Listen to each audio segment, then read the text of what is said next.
ਸਾਡੇ फैमिली का ताज ने जो शहीद भाई अमरीक सिंह जी ने अपने जीवन दे विच घालना घालियां, जो उन्होंने ये रुतबे हासिल किए, जो भगती जो उन्होंने कमाइयां अपने जीवन दे विच कीतियां, वो उन्होंने संत बाबा करतार सिंह जी के पासों गुड़ती दे विच मिलियां।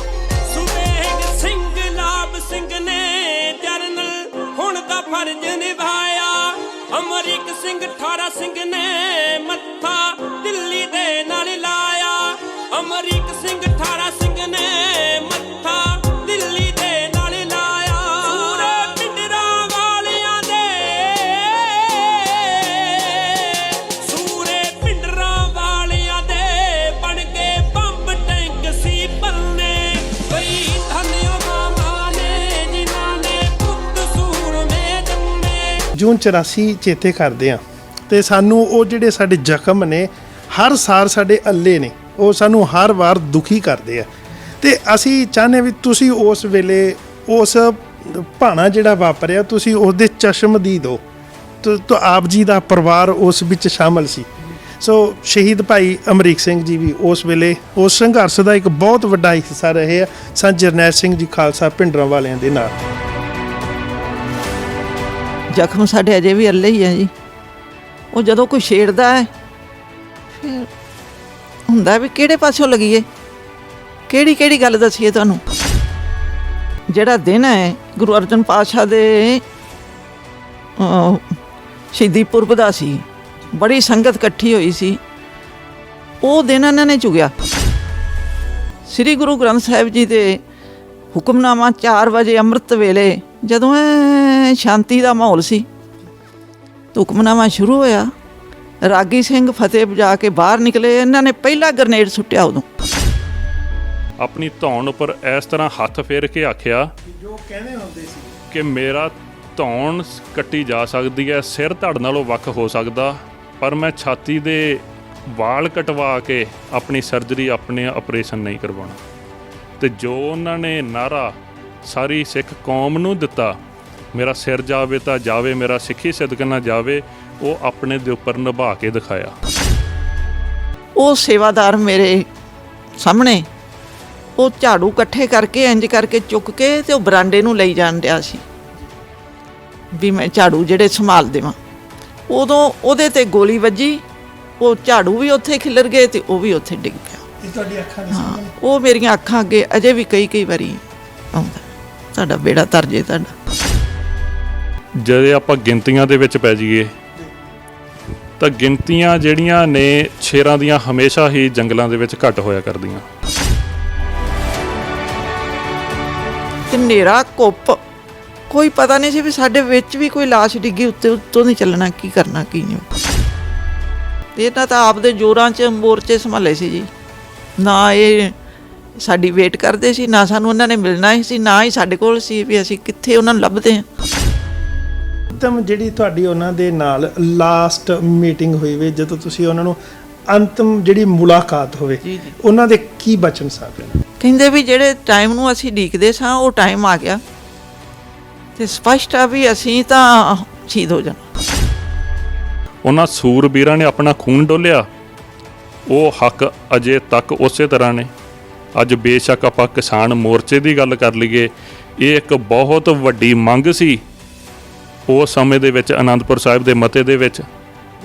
ਤੇ ਜੇ ਅੱਜ ਜਿਹੜਾ ਉੱਥੇ ਲੱਖਾਂ ਕਿਸਾਨ ਇਕੱਤਰ ਹੋਇਆ, ਮੈਂ ਸਮਝਦਾ ਉਹ ਸੰਤਾਂ ਦੀ ਸੋਚ ਨੂੰ ਹੀ ਅੱਗੇ ਲੈ ਕੇ ਇਕੱਤਰ ਹੋਇਆ, ਉਸ ਸਮੇਂ ਦੀ ਸੋਚ ਨੂੰ ਲੈ ਕੇ ਇਕੱਤਰ ਹੋਇਆ। ਆਪਾਂ ਕਿਸ ਤਰ੍ਹਾਂ ਕਹਿ ਸਕਦੇ ਹਾਂ ਕਿ ਲੋਕ ਉਹਨਾਂ ਦੇ ਇਕੱਠ 'ਚ ਨਹੀਂ, ਉਹਨਾਂ ਦੀ ਸੋਚ ਦੇ ਵਾਰਸ ਨਹੀਂ। ਅੱਜ ਉਹੋ ਹੀ ਪਾਣੀਆਂ ਦੇ ਮਸਲੇ, ਉਹੋ ਹੀ ਨਹਿਰਾਂ ਦੇ ਮਸਲੇ, ਜਦੋਂ ਲੱਖਾਂ ਲੋਕ ਪੰਜਾਬ ਦੇ ਇਕੱਤਰ ਹੁੰਦੇ ਨੇ, ਉਹ ਕਿਹਦੀ ਸੋਚ ਹੈ? ਉਹਨਾਂ ਨੇ ਮੈਨੂੰ ਹਦਾਇਤਾਂ ਕੀਤੀਆਂ ਕਈ ਵੀ ਤੁਸੀਂ ਮਾਤਾ ਦਾ ਸਤਿਕਾਰ ਰੱਖਣਾ, ਬੱਚਿਆਂ ਦਾ ਧਿਆਨ ਰੱਖਣਾ, ਬਿਜੀ ਰਹਿਣਾ ਤੇ ਆਪਣੇ ਨਿਤਨੇਮ 'ਚ ਸਾਰਾ। ਚਲੋ ਵਾਹਿਗੁਰੂ।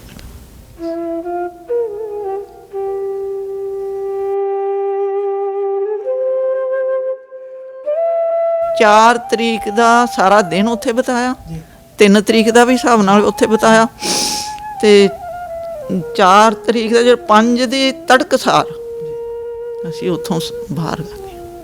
ਉਹ ਭਾਈ ਮੋਹਨ ਸਿੰਘ ਦੇ ਘਰ ਆ ਗਏ ਅਤੇ 5 ਤੇ ਗਾਂ ਫਿਰ ਟੈਂਕ ਸ਼ੁਰੂ ਹੋ ਗਏ। ਫਿਰ ਤਾਂ ਉਹਨਾਂ ਨੇ ਕਿਤੇ ਚਿੜੀ ਨਹੀਂ ਫੜਕਣ ਦਿੱਤੀ, ਕੁਦਰਤ ਨੇ ਸਾਨੂੰ ਕੱਢਣਾ ਸੀ, ਉਹ ਨਿਕਲ ਆਇਆ। ਪਤਾ ਨਹੀਂ ਕਿੰਨੇ ਕੁ ਤਰਲੋਚਨ ਸਿੰਘ ਜਿਹੜੇ ਨੇ ਉਹ ਅਮਰੀਕਾ ਦੇ ਵਿੱਚ ਹੋਣਗੇ, ਕਿੰਨੇ ਕੁ ਇੱਥੇ ਆਉਂਦੇ ਹੋਣਗੇ। ਹਰ ਰੋਜ਼ ਜਹਾਜ਼ ਭਰ ਭਰ ਕੇ ਇੰਡੀਆ ਤੋਂ ਕੈਨੇਡਾ 'ਚ ਜਾਂਦੇ ਨੇ, ਅਮਰੀਕਾ 'ਚ ਆਉਂਦੇ ਆ, ਉੱਥੇ ਜਾਂਦੇ ਨੇ। ਸਾਡਾ ਕਦੇ ਕੋਈ ਪਹਿਲਾਂ ਰਿਸ਼ਤੇਦਾਰ ਇੱਥੇ ਨਹੀਂ ਆਇਆ, ਭਾਈ ਸਾਹਿਬ ਆਪ ਇੱਥੇ ਨਹੀਂ ਆਏ। ਪਰ ਜਿਹੜੇ ਵੀ ਕੰਟਰੀ ਦੇ ਵਿੱਚ ਜਾਈਦਾ, ਜਦੋਂ ਏਅਰਪੋਰਟ 'ਤੇ ਉਤਰੀਦਾ, ਉਹਨਾਂ ਦਾ ਨਾਂ ਪਹਿਲਾਂ ਸਾਡੇ ਤੋਂ ਪਹੁੰਚਿਆ ਹੁੰਦਾ। ਮੈਂ ਕਿਸੇ ਨਾਲ ਗੱਲ ਕੀਤੀ, ਮੈਂ ਕਿਹਾ ਵੀ ਆਪਣਾ ਇਤਿਹਾਸ ਹੈ, ਆਪਾਂ ਇੰਨਾ ਵੱਡਾ ਰਚ ਕੇ ਤੇ ਆਪਣਾ ਇਤਿਹਾਸ ਲਿਖ ਕਿਉਂ ਨਹੀਂ ਸਕਦੇ? ਆਪਾਂ ਕਿ ਵੱਡਾ ਸਵਾਲ। ਉਹ ਕਹਿੰਦੇ ਗੁਲਾਮ ਕੌਮਾਂ ਜਿਹੜੀਆਂ ਹੁੰਦੀਆਂ ਉਹਨਾਂ ਦਾ ਇਤਿਹਾਸ ਲਿਖਣ ਹੀ ਨਹੀਂ ਦਿੰਦੇ, ਬਹਿਣ ਲੱਗ ਜਾਂਦਾ ਜੇ ਕੋਈ ਲਿਖੇ ਵੀ।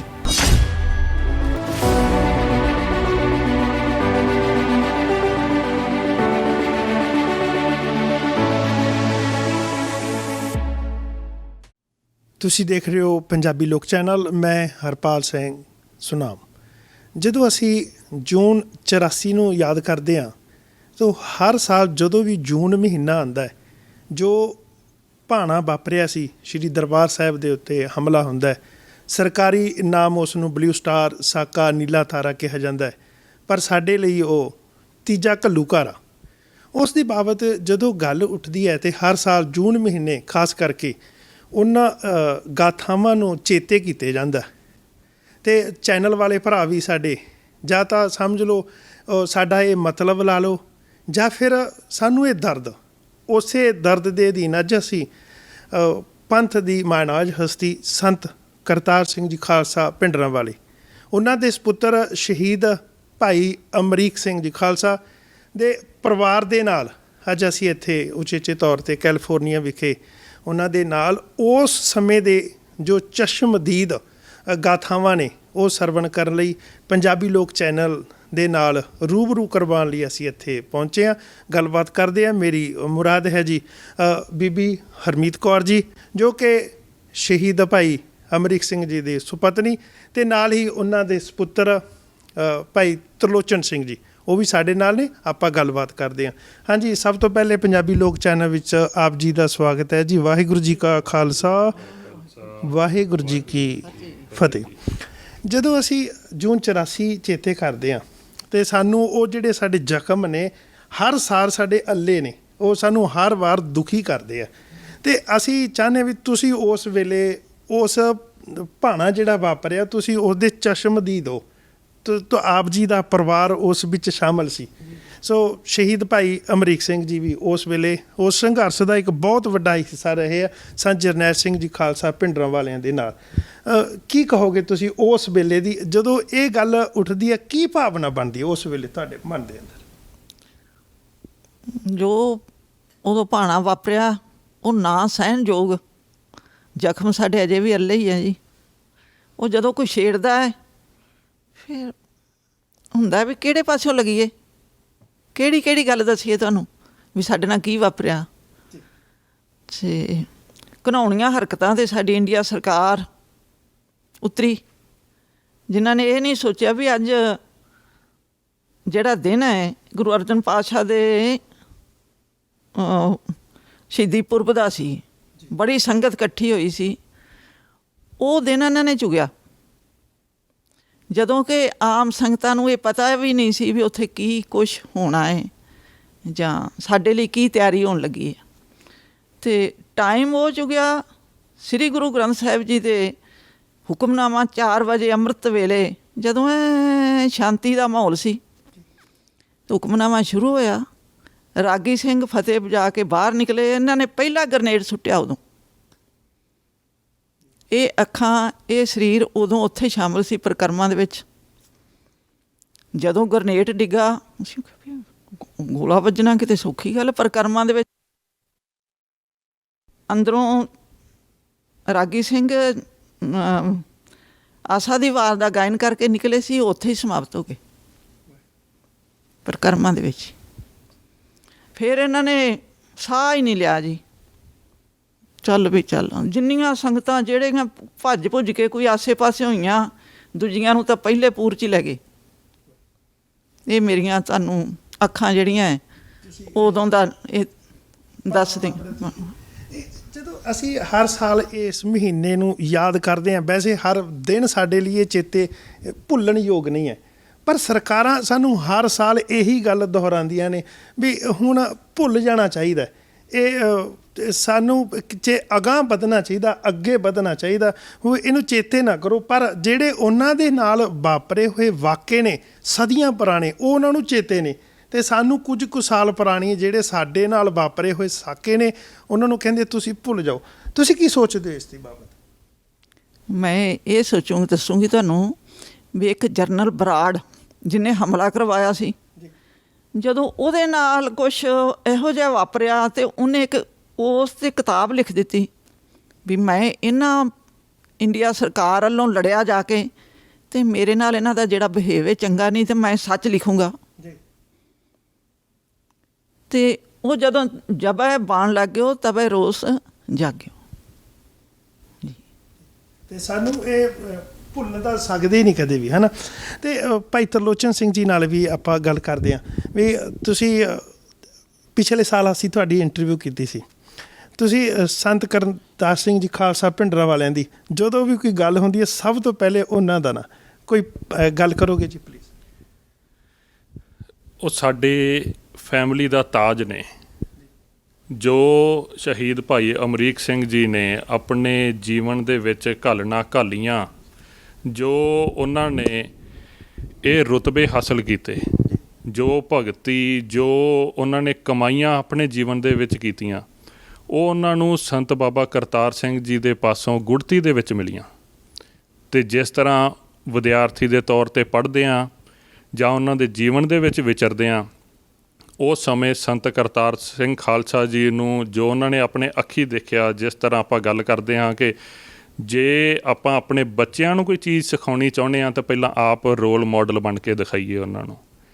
ਅਤੇ ਜੋ ਭਾਈ ਅਮਰੀਕ ਸਿੰਘ ਜੀ ਨੇ ਸੰਤ ਕਰਤਾਰ ਸਿੰਘ ਜੀ ਨੂੰ ਪਹਿਲਾਂ ਗੜਵਈ ਦੇ ਤੌਰ 'ਤੇ ਸੰਤ ਬਾਬਾ ਗੁਰਬਚਨ ਸਿੰਘ ਜੀ ਖਾਲਸਾ ਭਿੰਡਰਾਂ ਵਾਲਿਆਂ ਦੀ ਅਣਥੱਕ ਸੇਵਾ ਕਰਦਿਆਂ ਦੇਖਿਆ, ਅਤੇ ਉਸ ਤੋਂ ਬਾਅਦ ਟਕਸਾਲ ਦੀ ਬਖਸ਼ਿਸ਼ ਤੋਂ ਬਾਅਦ ਐਜ਼ ਏ 13ਵੇਂ ਮੁਖੀ ਜਦੋਂ ਸੰਤ ਬਾਬਾ ਕਰਤਾਰ ਸਿੰਘ ਜੀ ਨੇ ਇੱਕ ਪ੍ਰਚਾਰ ਦੀ ਹਨੇਰੀ ਲਿਆਂਦੀ ਅਤੇ ਦੰਭੀਆਂ, ਪਖੰਡੀਆਂ ਅਤੇ ਪਤਿਤ ਪੁਣੇ ਦੇ ਵਿਰੋਧ ਵਿੱਚ ਜੋ ਉਹਨਾਂ ਨੇ ਅੱਗੋਂ ਰੋਕਾਂ ਲਾਈਆਂ, ਉਹ ਸਾਰਾ ਸ਼ਹੀਦ ਭਾਈ ਅਮਰੀਕ ਸਿੰਘ ਜੀ ਨੇ ਉਸ ਸਮੇਂ ਆਪਣੀਆਂ ਅੱਖਾਂ ਨਾਲ ਦੇਖਿਆ, ਮਹਿਸੂਸ ਕੀਤਾ। ਅਤੇ ਉਹਨਾਂ ਨੇ ਸੰਤ ਕਰਤਾਰ ਸਿੰਘ ਜੀ ਨੇ ਜਿੱਥੇ ਵੀ ਦੀਵਾਨ ਲਾਏ, ਇੱਕ ਇਹ ਗੱਲ ਨਾਲ ਹਮੇਸ਼ਾ ਹਰ ਦੀਵਾਨ ਦੇ ਵਿੱਚ ਆਖੀ, ਮੇਰਾ ਸਿਰ ਜਾਵੇ ਤਾਂ ਜਾਵੇ, ਮੇਰਾ ਸਿੱਖੀ ਸਿਦਕ ਨਾ ਜਾਵੇ। ਅਤੇ ਮੈਂ ਇੱਥੇ ਉਹਨਾਂ ਨੂੰ ਹਮੇਸ਼ਾ ਹੀ ਚਰਨਾਂ 'ਚ ਸੀਸ ਵੀ ਝੁਕਦਾ ਕਿ ਜਦੋਂ ਸੰਤ ਕਰਤਾਰ ਸਿੰਘ ਜੀ ਦਾ ਐਕਸੀਡੈਂਟ ਹੋਇਆ ਨਾ, ਅਤੇ ਉਹਨਾਂ ਨੂੰ ਲੁਧਿਆਣੇ ਹੌਸਪੀਟਲ ਦੇ ਵਿੱਚ ਲੈ ਕੇ ਗਏ, ਉੱਥੇ ਅਮਰੀਕਨ ਡਾਕਟਰ ਸੀ, ਸ਼ਾਇਦ ਆਪਾਂ ਗੱਲ ਕਿਤੇ ਪਹਿਲਾਂ ਕੀਤੀ ਵੀ ਹੋਵੇ। ਡਾਕਟਰ ਨੇ ਇਹ ਗੱਲ ਬਾਹਰ ਆ ਕੇ ਆਖੀ ਕਿ ਇਹਨਾਂ ਦੀਆਂ ਪਸਲੀਆਂ, ਰਿਬਜ਼ ਨੇ ਜਿਹੜੀਆਂ ਉਹ ਟੁੱਟੀਆਂ ਨੇ, ਅਤੇ ਇਹਨਾਂ ਦੀ ਸਰਜਰੀ ਕਰਨੀ ਪੈਣੀ ਆ, ਆਪਰੇਸ਼ਨ ਕਰਨਾ ਪੈਣਾ, ਇਹਨਾਂ ਦੀ ਜਾਨ ਬਚ ਸਕਦੀ ਆ। ਅਤੇ ਸਾਰੇ ਜਥੇ ਵਾਲੇ ਸਿੰਘ ਜਿਹੜੇ ਸੀਨੀਅਰ ਸਿੰਘ ਸੀ ਉਹਨਾਂ ਤੋਂ ਪੁੱਛਿਆ ਗਿਆ, ਉਹ ਕਹਿੰਦੇ ਵੀ ਅਸੀਂ ਇਸ ਗੱਲ ਦਾ ਜਵਾਬ ਨਹੀਂ ਦੇ ਸਕਦੇ, ਇਸ ਦੀ ਆਗਿਆ ਸੰਤਾਂ ਤੋਂ ਖੁਦ ਲੈਣੀ ਪੈਣੀ। ਜਦੋਂ ਉਹਨਾਂ ਨੇ ਸੰਤਾਂ ਕੋਲੇ ਪੁੱਛਿਆ ਤਾਂ ਸੰਤਾਂ ਨੇ ਅੱਗੋਂ ਨਾ ਆਪਣੀ ਧੌਣ ਉੱਪਰ ਇਸ ਤਰ੍ਹਾਂ ਹੱਥ ਫੇਰ ਕੇ ਆਖਿਆ ਜੋ ਕਹਿੰਦੇ ਹੁੰਦੇ ਸੀ ਕਿ ਮੇਰਾ ਧੌਣ ਕੱਟੀ ਜਾ ਸਕਦੀ ਹੈ, ਸਿਰ ਧੜ ਨਾਲੋਂ ਵੱਖ ਹੋ ਸਕਦਾ, ਪਰ ਮੈਂ ਛਾਤੀ ਦੇ ਵਾਲ ਕਟਵਾ ਕੇ ਆਪਣੀ ਸਰਜਰੀ, ਆਪਣੇ ਆਪਰੇਸ਼ਨ ਨਹੀਂ ਕਰਵਾਉਣਾ। ਅਤੇ ਜੋ ਉਹਨਾਂ ਨੇ ਨਾਅਰਾ ਸਾਰੀ ਸਿੱਖ ਕੌਮ ਨੂੰ ਦਿੱਤਾ, ਮੇਰਾ ਸਿਰ ਜਾਵੇ ਤਾਂ ਜਾਵੇ, ਮੇਰਾ ਸਿੱਖੀ ਸਿਦਕ ਨਾ ਜਾਵੇ, ਉਹ ਆਪਣੇ ਦੇ ਉੱਪਰ ਨਿਭਾ ਕੇ ਦਿਖਾਇਆ। ਅਤੇ ਉਸ ਤੋਂ ਬਾਅਦ ਉਹੋ ਹੀ ਨਾਅਰਾ ਜਿਹੜਾ ਉਹ ਸ਼ਹੀਦ ਭਾਈ ਅਮਰੀਕ ਸਿੰਘ ਨੇ ਆਪਣੇ ਜੀਵਨ ਦੇ ਵਿੱਚ ਨਿਭਾ ਕੇ ਦਿਖਾਇਆ। ਜਦੋਂ ਲੋੜ ਪਈ ਉਦੋਂ ਉਹਨਾਂ ਨੇ ਆਪਣੇ ਖੂਨ ਦੇ ਨਾਲ ਉਸ ਸਿੱਖੀ ਦੇ ਬੂਟੇ ਨੂੰ ਸਿੰਜਿਆ, ਅਤੇ ਉਹਨਾਂ ਜ਼ੁਲਮ ਦਾ, ਉਹਨਾਂ ਟੈਂਕਾਂ ਦੇ ਅੱਗੇ ਜਿਹੜੇ ਕੋਈ ਹੋਰ ਚੀਜ਼ ਨਹੀਂ ਰੋਕ ਸਕਦੇ ਸੀ, ਆਪਣੀ ਛਾਤੀਆਂ ਅੱਗੇ ਕਰ ਕਰਕੇ ਰੋਕੀਆਂ ਕਿ ਅਸੀਂ ਇਹਨਾਂ ਗੁਰਧਾਮਾਂ ਦੀ ਬੇਅਦਬੀ ਕਦੇ ਨਹੀਂ ਸਹਾਰ ਸਕਦੇ। ਜੇ ਸਾਡੇ ਹੁੰਦਿਆਂ, ਸਾਡੇ ਸਰੀਰ ਦੇ ਰਹਿੰਦਿਆਂ ਇਹ ਹੋਣੀ, ਤਾਂ ਸਾਡੇ ਸਰੀਰਾਂ ਦਾ ਕੀ ਫਾਇਦਾ? ਅਸੀਂ ਪਹਿਲਾਂ ਆਪਣੇ ਸਰੀਰ ਅੱਗੇ ਡਾਵਾਂਗੇ, ਫਿਰ ਕਿਤੇ ਫੌਜ ਜਾ ਕੇ ਅੱਗੇ ਲੰਘ ਸਕੇਗੀ। ਸਾਡੀਆਂ ਲਾਸ਼ਾਂ ਦੇ ਉੱਤੋਂ ਇਹਨਾਂ ਨੂੰ ਲੰਘਣਾ ਹੀ ਪਵੇਗਾ। ਅਤੇ ਇੱਕ ਮੈਂ ਥੋੜ੍ਹੀ ਜਿਹੀ ਗੱਲ ਐਡ ਵਿੱਚ ਕਰਾਂ, ਜਿਸ ਤਰ੍ਹਾਂ ਆਪ ਜੀ ਨੇ ਪਿਛਲਾ ਕੁਐਸਚਨ ਕੀਤਾ ਸੀ, ਮੈਂ ਵੀ ਇਹਨਾਂ ਨੂੰ ਇੱਕ ਬੇਨਤੀ ਕਰਨਾ ਚਾਹੁੰਦਾ, ਸਰਕਾਰਾਂ ਨੂੰ, ਏਜੰਸੀਆਂ ਨੂੰ, ਹੋਰਾਂ ਨੂੰ, ਕਿ ਇੰਨਾ ਟਾਈਮ ਹੋ ਗਿਆ ਜਦ ਆਪਾਂ ਕਿਉਂ ਵਾਰ-ਵਾਰ ਪੋਲਿਊਸ਼ਨ ਇੰਨਾ ਜ਼ਿਆਦਾ ਹੋਇਆ ਵਿਆ, ਆਪਾਂ ਫਿਰ ਵੀ ਦੁਸ਼ਹਿਰਿਆਂ ਦੇ ਵਿੱਚ ਪੁਤਲੇ ਸਾੜੀ ਜਾਂਦੇ ਹਾਂ, ਆਪਾਂ ਪਟਾਕੇ ਚਲਾਈ ਜਾਂਦੇ ਹਾਂ, ਸਾਰਾ ਕੁਛ ਕਰੀ ਜਾਂਦੇ ਹਾਂ। ਜਿਸ ਦਿਨ ਤੁਸੀਂ ਉਹ ਕਰਨੋਂ ਛੱਡ ਦੇਵੋਗੇ, ਉਹਨਾਂ ਚੀਜ਼ਾਂ ਨੂੰ, ਏਅਰ ਵੀ ਪੋਲਿਊਟ ਕਰਨੋਂ ਛੱਡ ਦਿਓਗੇ, ਜਦੋਂ ਤੁਸੀਂ ਰਾਵਣ ਨੂੰ ਬਖਸ਼ ਦਿਓਗੇ, ਹੋਰਾਂ ਨੂੰ ਬਖਸ਼ ਦਿਓਗੇ, ਉਦੋਂ ਅਸੀਂ ਸ਼ਾਇਦ ਸੋਚ ਸਕਦੇ ਹਾਂ, ਵਿਚਾਰ ਸਕਦੇ ਹਾਂ ਤੁਹਾਡੀ ਇਸ ਨਸੀਹਤ ਦੇ ਉੱਤੇ। ਉਦੋਂ ਪਹਿਲਾਂ ਤਾਂ ਅਸੀਂ ਸੋਚਣਾ ਵੀ ਆਪਦਾ ਟਾਈਮ ਦਿੰਦੇ ਹਾਂ। ਬੀਬੀ, ਜਦੋਂ ਤੁਸੀਂ ਗੱਲ ਕਰਦੇ ਆ ਉਸ ਭਾਣੇ ਦੀ, ਜਦੋਂ ਜੂਨ ਦੇ ਵਿੱਚ 3 ਤਰੀਕ ਨੂੰ ਤੁਸੀਂ ਉੱਥੇ ਸੀਗੇ, ਉਸ ਵੇਲੇ ਦੀ ਕੋਈ ਅਜਿਹੀ ਘਟਨਾ ਜਿਹੜੀ ਤੁਹਾਨੂੰ ਹਰ ਵੇਲੇ ਚੇਤੇ ਰਹਿੰਦੀ ਹੋਵੇ, ਜੋ ਵਾਪਰਿਆ ਹੋਵੇ? ਕਿਸ ਤਰ੍ਹਾਂ ਹੋਇਆ ਸੀ ਸਾਰਾ ਕੁਝ? ਇੱਕ ਘਟਨਾ ਮੈਨੂੰ ਇੱਕ ਬਾਹਲੀ ਵੱਡ ਖਾਂਦੀ ਹੈ ਵੀ ਜਿਹੜਾ ਆਹ ਪ੍ਰਕਰਮਾਂ ਦੇ ਵਿੱਚ ਝਾੜੂ ਫੇਰ ਕੇ ਸਵੇਰੇ ਜਲ ਦੇ ਨਾਲ ਪ੍ਰਕਰਮਾਂ ਸਾਫ਼ ਕਰਦੇ ਆ, ਉਹ ਸੇਵਾਦਾਰ ਮੇਰੇ ਸਾਹਮਣੇ ਉਹ ਝਾੜੂ ਇਕੱਠੇ ਕਰਕੇ ਇੰਜ ਕਰਕੇ ਚੁੱਕ ਕੇ ਤੇ ਉਹ ਬਰਾਂਡੇ ਨੂੰ ਲਈ ਜਾਣ ਡਿਆ ਸੀ ਵੀ ਮੈਂ ਝਾੜੂ ਜਿਹੜੇ ਸੰਭਾਲ ਦੇਵਾਂ। ਉਦੋਂ ਉਹਦੇ 'ਤੇ ਗੋਲੀ ਵੱਜੀ, ਉਹ ਝਾੜੂ ਵੀ ਉੱਥੇ ਖਿਲਰ ਗਏ ਤੇ ਉਹ ਵੀ ਉੱਥੇ ਡਿੱਗ ਪਿਆ। ਇਹ ਤੁਹਾਡੀ ਅੱਖਾਂ ਦੇ ਹਾਂ, ਸਾਹਮਣੇ? ਉਹ ਮੇਰੀਆਂ ਅੱਖਾਂ ਅੱਗੇ ਅਜੇ ਵੀ ਕਈ ਵਾਰੀ ਆਉਂਦਾ, ਤੁਹਾਡਾ ਬੇੜਾ ਤਰ ਜੇ, ਤੁਹਾਡਾ ਇੱਦਾਂ ਦੇ ਉੱਥੇ ਸਾਕੇ ਵਰਤੇ। ਸਾਨੂੰ ਅਸੀਂ ਪੀੜ੍ਹੀ ਦਰ ਪੀੜ੍ਹੀ ਅੱਗੇ ਚੱਲਦੇ ਆ। ਅਸੀਂ ਗੱਲ ਕਰਦੇ ਵੀ ਜਿਹੜਾ ਤੁਹਾਡਾ ਰਿਸ਼ਤਾ ਸੀਗਾ ਸੰਤ ਜਰਨੈਲ ਸਿੰਘ ਜੀ ਖਾਲਸਾ ਭਿੰਡਰਾਂ ਵਾਲੇ ਨੇ ਕਰਾਇਆ ਸੀ, ਉਹ ਵਿਚੋਲੇ ਸੀਗੇ, ਕਿ ਉਸ ਵੇਲੇ ਦੀ ਕੋਈ ਵਾਰਤਾ ਅਜਿਹੀ ਹੋਵੇ ਜਿਹੜੀ ਜਦੋਂ ਆਪ ਜੀ ਭਾਈ ਅਮਰੀਕ ਸਿੰਘ ਜੀ ਦੇ ਨਾਲ ਤੁਹਾਡੀ ਸ਼ਾਦੀ ਹੁੰਦੀ ਹੈ ਨਾ, ਵੀ ਉਸ ਸਮੇਂ ਦੀ ਕੋਈ ਵਾਰਤਾ? ਮੈਨੂੰ ਇਹ ਖਿਆਲ ਨਹੀਂ ਗਾ। ਮੈਨੂੰ ਇੱਕ ਵਾਰੀ ਆਪਦੇ ਪਿਤਾ ਜੀ ਦੇ ਨਾਲ ਵੱਡੇ ਮਹਾਂਪੁਰਖ ਨੇ ਮੇਰਾ ਰਿਸ਼ਤਾ ਕੀਤਾ ਸੀ, ਸੰਤ ਬਾਬਾ ਗੁਰਬਚਨ ਸੋਹਰਾ ਨੇ। ਅੱਛਾ ਜੀ। ਉਹਨਾਂ ਨੇ ਕੀਤਾ ਸੀ। ਅਤੇ ਉਹ ਮੇਰੇ ਪਿਤਾ ਜੀ ਦੇ ਨਾਲ ਮੈਂ ਸੰਤਾਂ ਵੱਡਿਆਂ ਕੋਲ ਗਏ ਅਤੇ ਮੱਥਾ ਟੇਕਿਆ। ਅਸੀਂ ਪਿੱਛੇ ਹਟ ਕੇ ਬੈਠ ਗਏ ਅਤੇ ਕਹਿੰਦੇ, ਕਰਤਾਰ ਸਿਆਂ, ਇਹ ਉਹ ਬੇਟੀ ਹੈ ਜਿਹੜੀ ਆਪਣੀ ਬੇਟੀ ਆਈ ਹੈ? ਅੱਛਾ ਜੀ। ਹਾਂਜੀ ਜੀ, ਹਾਂ, ਉਹੋ ਹੀ ਬੇਟੀ ਹੈ ਜੀ।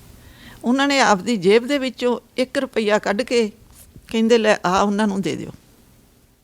ਉਦੋਂ ਹੀ ਮੰਨ ਲਿਆ ਸੀਗਾ? ਹਾਂਜੀ, ਉਹ ਮੈਨੂੰ ਦਿੱਤਾ। ਫਿਰ ਥੋੜ੍ਹੇ ਚਿਰ ਬਾਅਦ ਸਾਡੇ ਪਿਤਾ ਜੀ ਉਹਨਾਂ ਨੂੰ ਮਿਲਣ ਗਏ ਅਤੇ ਕਹਿੰਦੇ, ਮੇਰੇ ਪਿਤਾ ਜੀ ਦਾ ਛੋਟਾ ਭਰਾ ਗਿਆ ਭਾਈ ਦਾਰਾ ਸਿੰਘ ਜੀ, ਅਤੇ ਉਹਨਾਂ ਨੂੰ ਕਹਿੰਦੇ ਵੀ ਭਾਈ ਸਾਡੀ ਬੇਟੀ ਕੀ ਕੰਮ ਕਰਦੀ ਹੁੰਦੀ? ਵੱਡੇ ਮਹਾਂਪੁਰਖ ਸੰਤ ਬਾਬਾ ਗੁਰਬਚਨ ਸਿੰਘ ਕਹਿੰਦੇ, ਜੀ ਪੜ੍ਹਦੀ ਏ। ਮੈਂ ਉਦੋਂ 3ਰੀ ਕਲਾਸ ਦੇ ਵਿੱਚ ਪੜ੍ਹਦੀ ਸੀ। ਕਹਿੰਦੇ, ਅੱਛਾ। ਕਹਿੰਦੇ ਵੀ ਸਾਨੂੰ ਦੁਨਿਆਵੀ ਪੜ੍ਹਾਈ ਦੀ ਲੋੜ ਨਹੀਂ, ਸਾਨੂੰ ਧਾਰਮਿਕ ਵਿਦਿਆ ਉਹਨਾਂ ਨੂੰ ਵੱਧ ਤੋਂ ਵੱਧ ਗ੍ਰਹਿਣ ਕਰਨੀ ਚਾਹੀਦੀ ਹੈ। ਜਦੋਂ ਉਹਨਾਂ ਨੇ ਆ ਕੇ ਇਹ ਗੱਲਾਂ ਭਰਾਵਾਂ ਨੇ ਸਾਂਝੀਆਂ ਕੀਤੀਆਂ ਅਤੇ ਮੈਂ ਸੁਣੀ ਜਾਂਦੀ ਸੀ, ਮੈਂ ਮਨ 'ਚ ਵਿਚਾਰ ਕੀਤੀ, ਇਹ ਮਹਾਂਪੁਰਖ ਕਿਹੋ ਜਿਹੇ ਆ, ਹੈ ਨਾ? ਕਹਿੰਦੇ ਵੀ ਪੜ੍ਹਾਈ ਨਹੀਂ ਚਾਹੀਦੀ ਜੀ, ਹੈ ਨਾ, ਇਹਨਾਂ ਨੂੰ ਪੜ੍ਹਾਈ ਨਹੀਂ ਚੰਗੀ ਲੱਗਦੀ, ਹੈ ਨਾ? ਚਲੋ, ਉਹ ਕੁਦਰਤ ਨੇ ਇਹੋ ਜਿਹਾ, ਮੇਰੀ ਡਿਊਟੀ ਉਹਨਾਂ ਨੇ ਇੱਧਰ ਲਾਉਣੀ ਸੀ। ਖਰੇ ਮੈਨੂੰ ਤਾਂ ਹੀ ਬਾਹਲੀ ਉੱਚੀ ਵਿਦਿਆ ਨਾਲ ਨਹੀਂ ਜਾਣ ਦਿੱਤਾ। ਸਾਨੂੰ ਇਹ ਵੀ ਪਤਾ ਵੀ ਜਿਹੜੇ ਆਪ ਸਿੰਘ ਸਾਹਿਬ ਸ਼ਹੀਦ ਭਾਈ ਅਮਰੀਕ ਸਿੰਘ ਸੀ, ਉਹ ਵੈਲ ਕੁਆਲੀਫਾਈਡ ਸੀ ਅਤੇ ਮੈਂ ਕੁਛ ਵੀ ਨਹੀਂ ਸੀ। ਪਰ ਇਹ ਕਈ ਵਾਰੀ ਮੇਰੇ ਵਿਆਹ ਤੋਂ ਪਹਿਲੋਂ ਇਹ ਗੱਲਾਂ ਹੋਈਆਂ ਵੀ ਮਹਾਰਾਜ, ਵੀ ਬੱਚੇ ਨੂੰ ਤਾਂ ਆਪਾਂ PhD ਕਰਾਉਣ ਲੱਗੇ ਹਾਂ ਅਤੇ ਬੇਟੀ ਨੂੰ।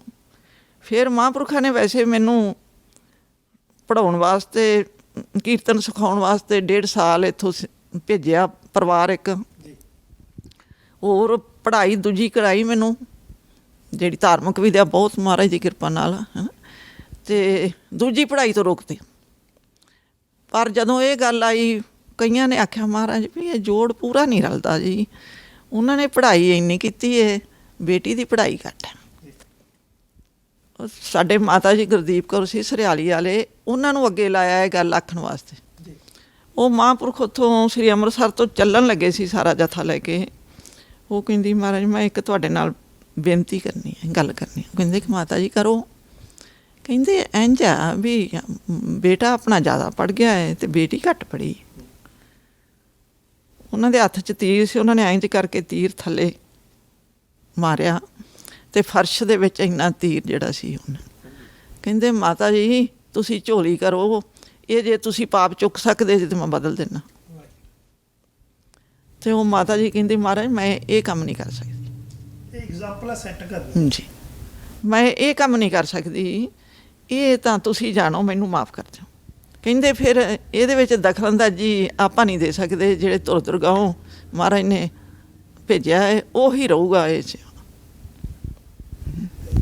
ਆਮ ਕਰਕੇ ਜਦੋਂ ਅਸੀਂ ਗੱਲ ਕਰਦੇ ਹਾਂ ਸ਼ਹੀਦ ਭਾਈ ਅਮਰੀਕ ਸਿੰਘ ਜੀ ਦੀ, ਅਸੀਂ ਜਾਣਨਾ ਚਾਹੁੰਦੇ ਵੀ ਉਸ ਵੇਲੇ ਦੀ ਕੋਈ ਅਜਿਹੀ ਘਟਨਾ ਜਿਹੜੀ ਕਿ ਪਤਾ ਲੱਗੇ, ਜਦੋਂ ਸਾਡੇ ਦਰਸ਼ਕ ਸੁਣ ਵੀ ਉਹ ਪੰਥਕ ਹਿੱਤਾਂ ਨੂੰ ਬਹੁਤ ਉੱਚੀ ਰੱਖਦੇ ਸੀ ਨਿੱਜੀ ਹੱਤਾਂ ਤੋਂ, ਵੀ ਜਿਹੜੀ ਤੁਹਾਡੇ ਨਾਲ ਵਾਪਰੀ ਹੋਵੇ ਅਜਿਹੀ ਘਟਨਾ ਜਿਹਦੋਂ ਪਤਾ ਲੱਗੇ ਵੀ ਉਹਨਾਂ ਦੇ ਲਈ ਪੰਥ ਪਹਿਲੇ ਨੰਬਰ 'ਤੇ ਸੀ, ਪਰਿਵਾਰ ਬਹੁਤ ਪਿੱਛੇ।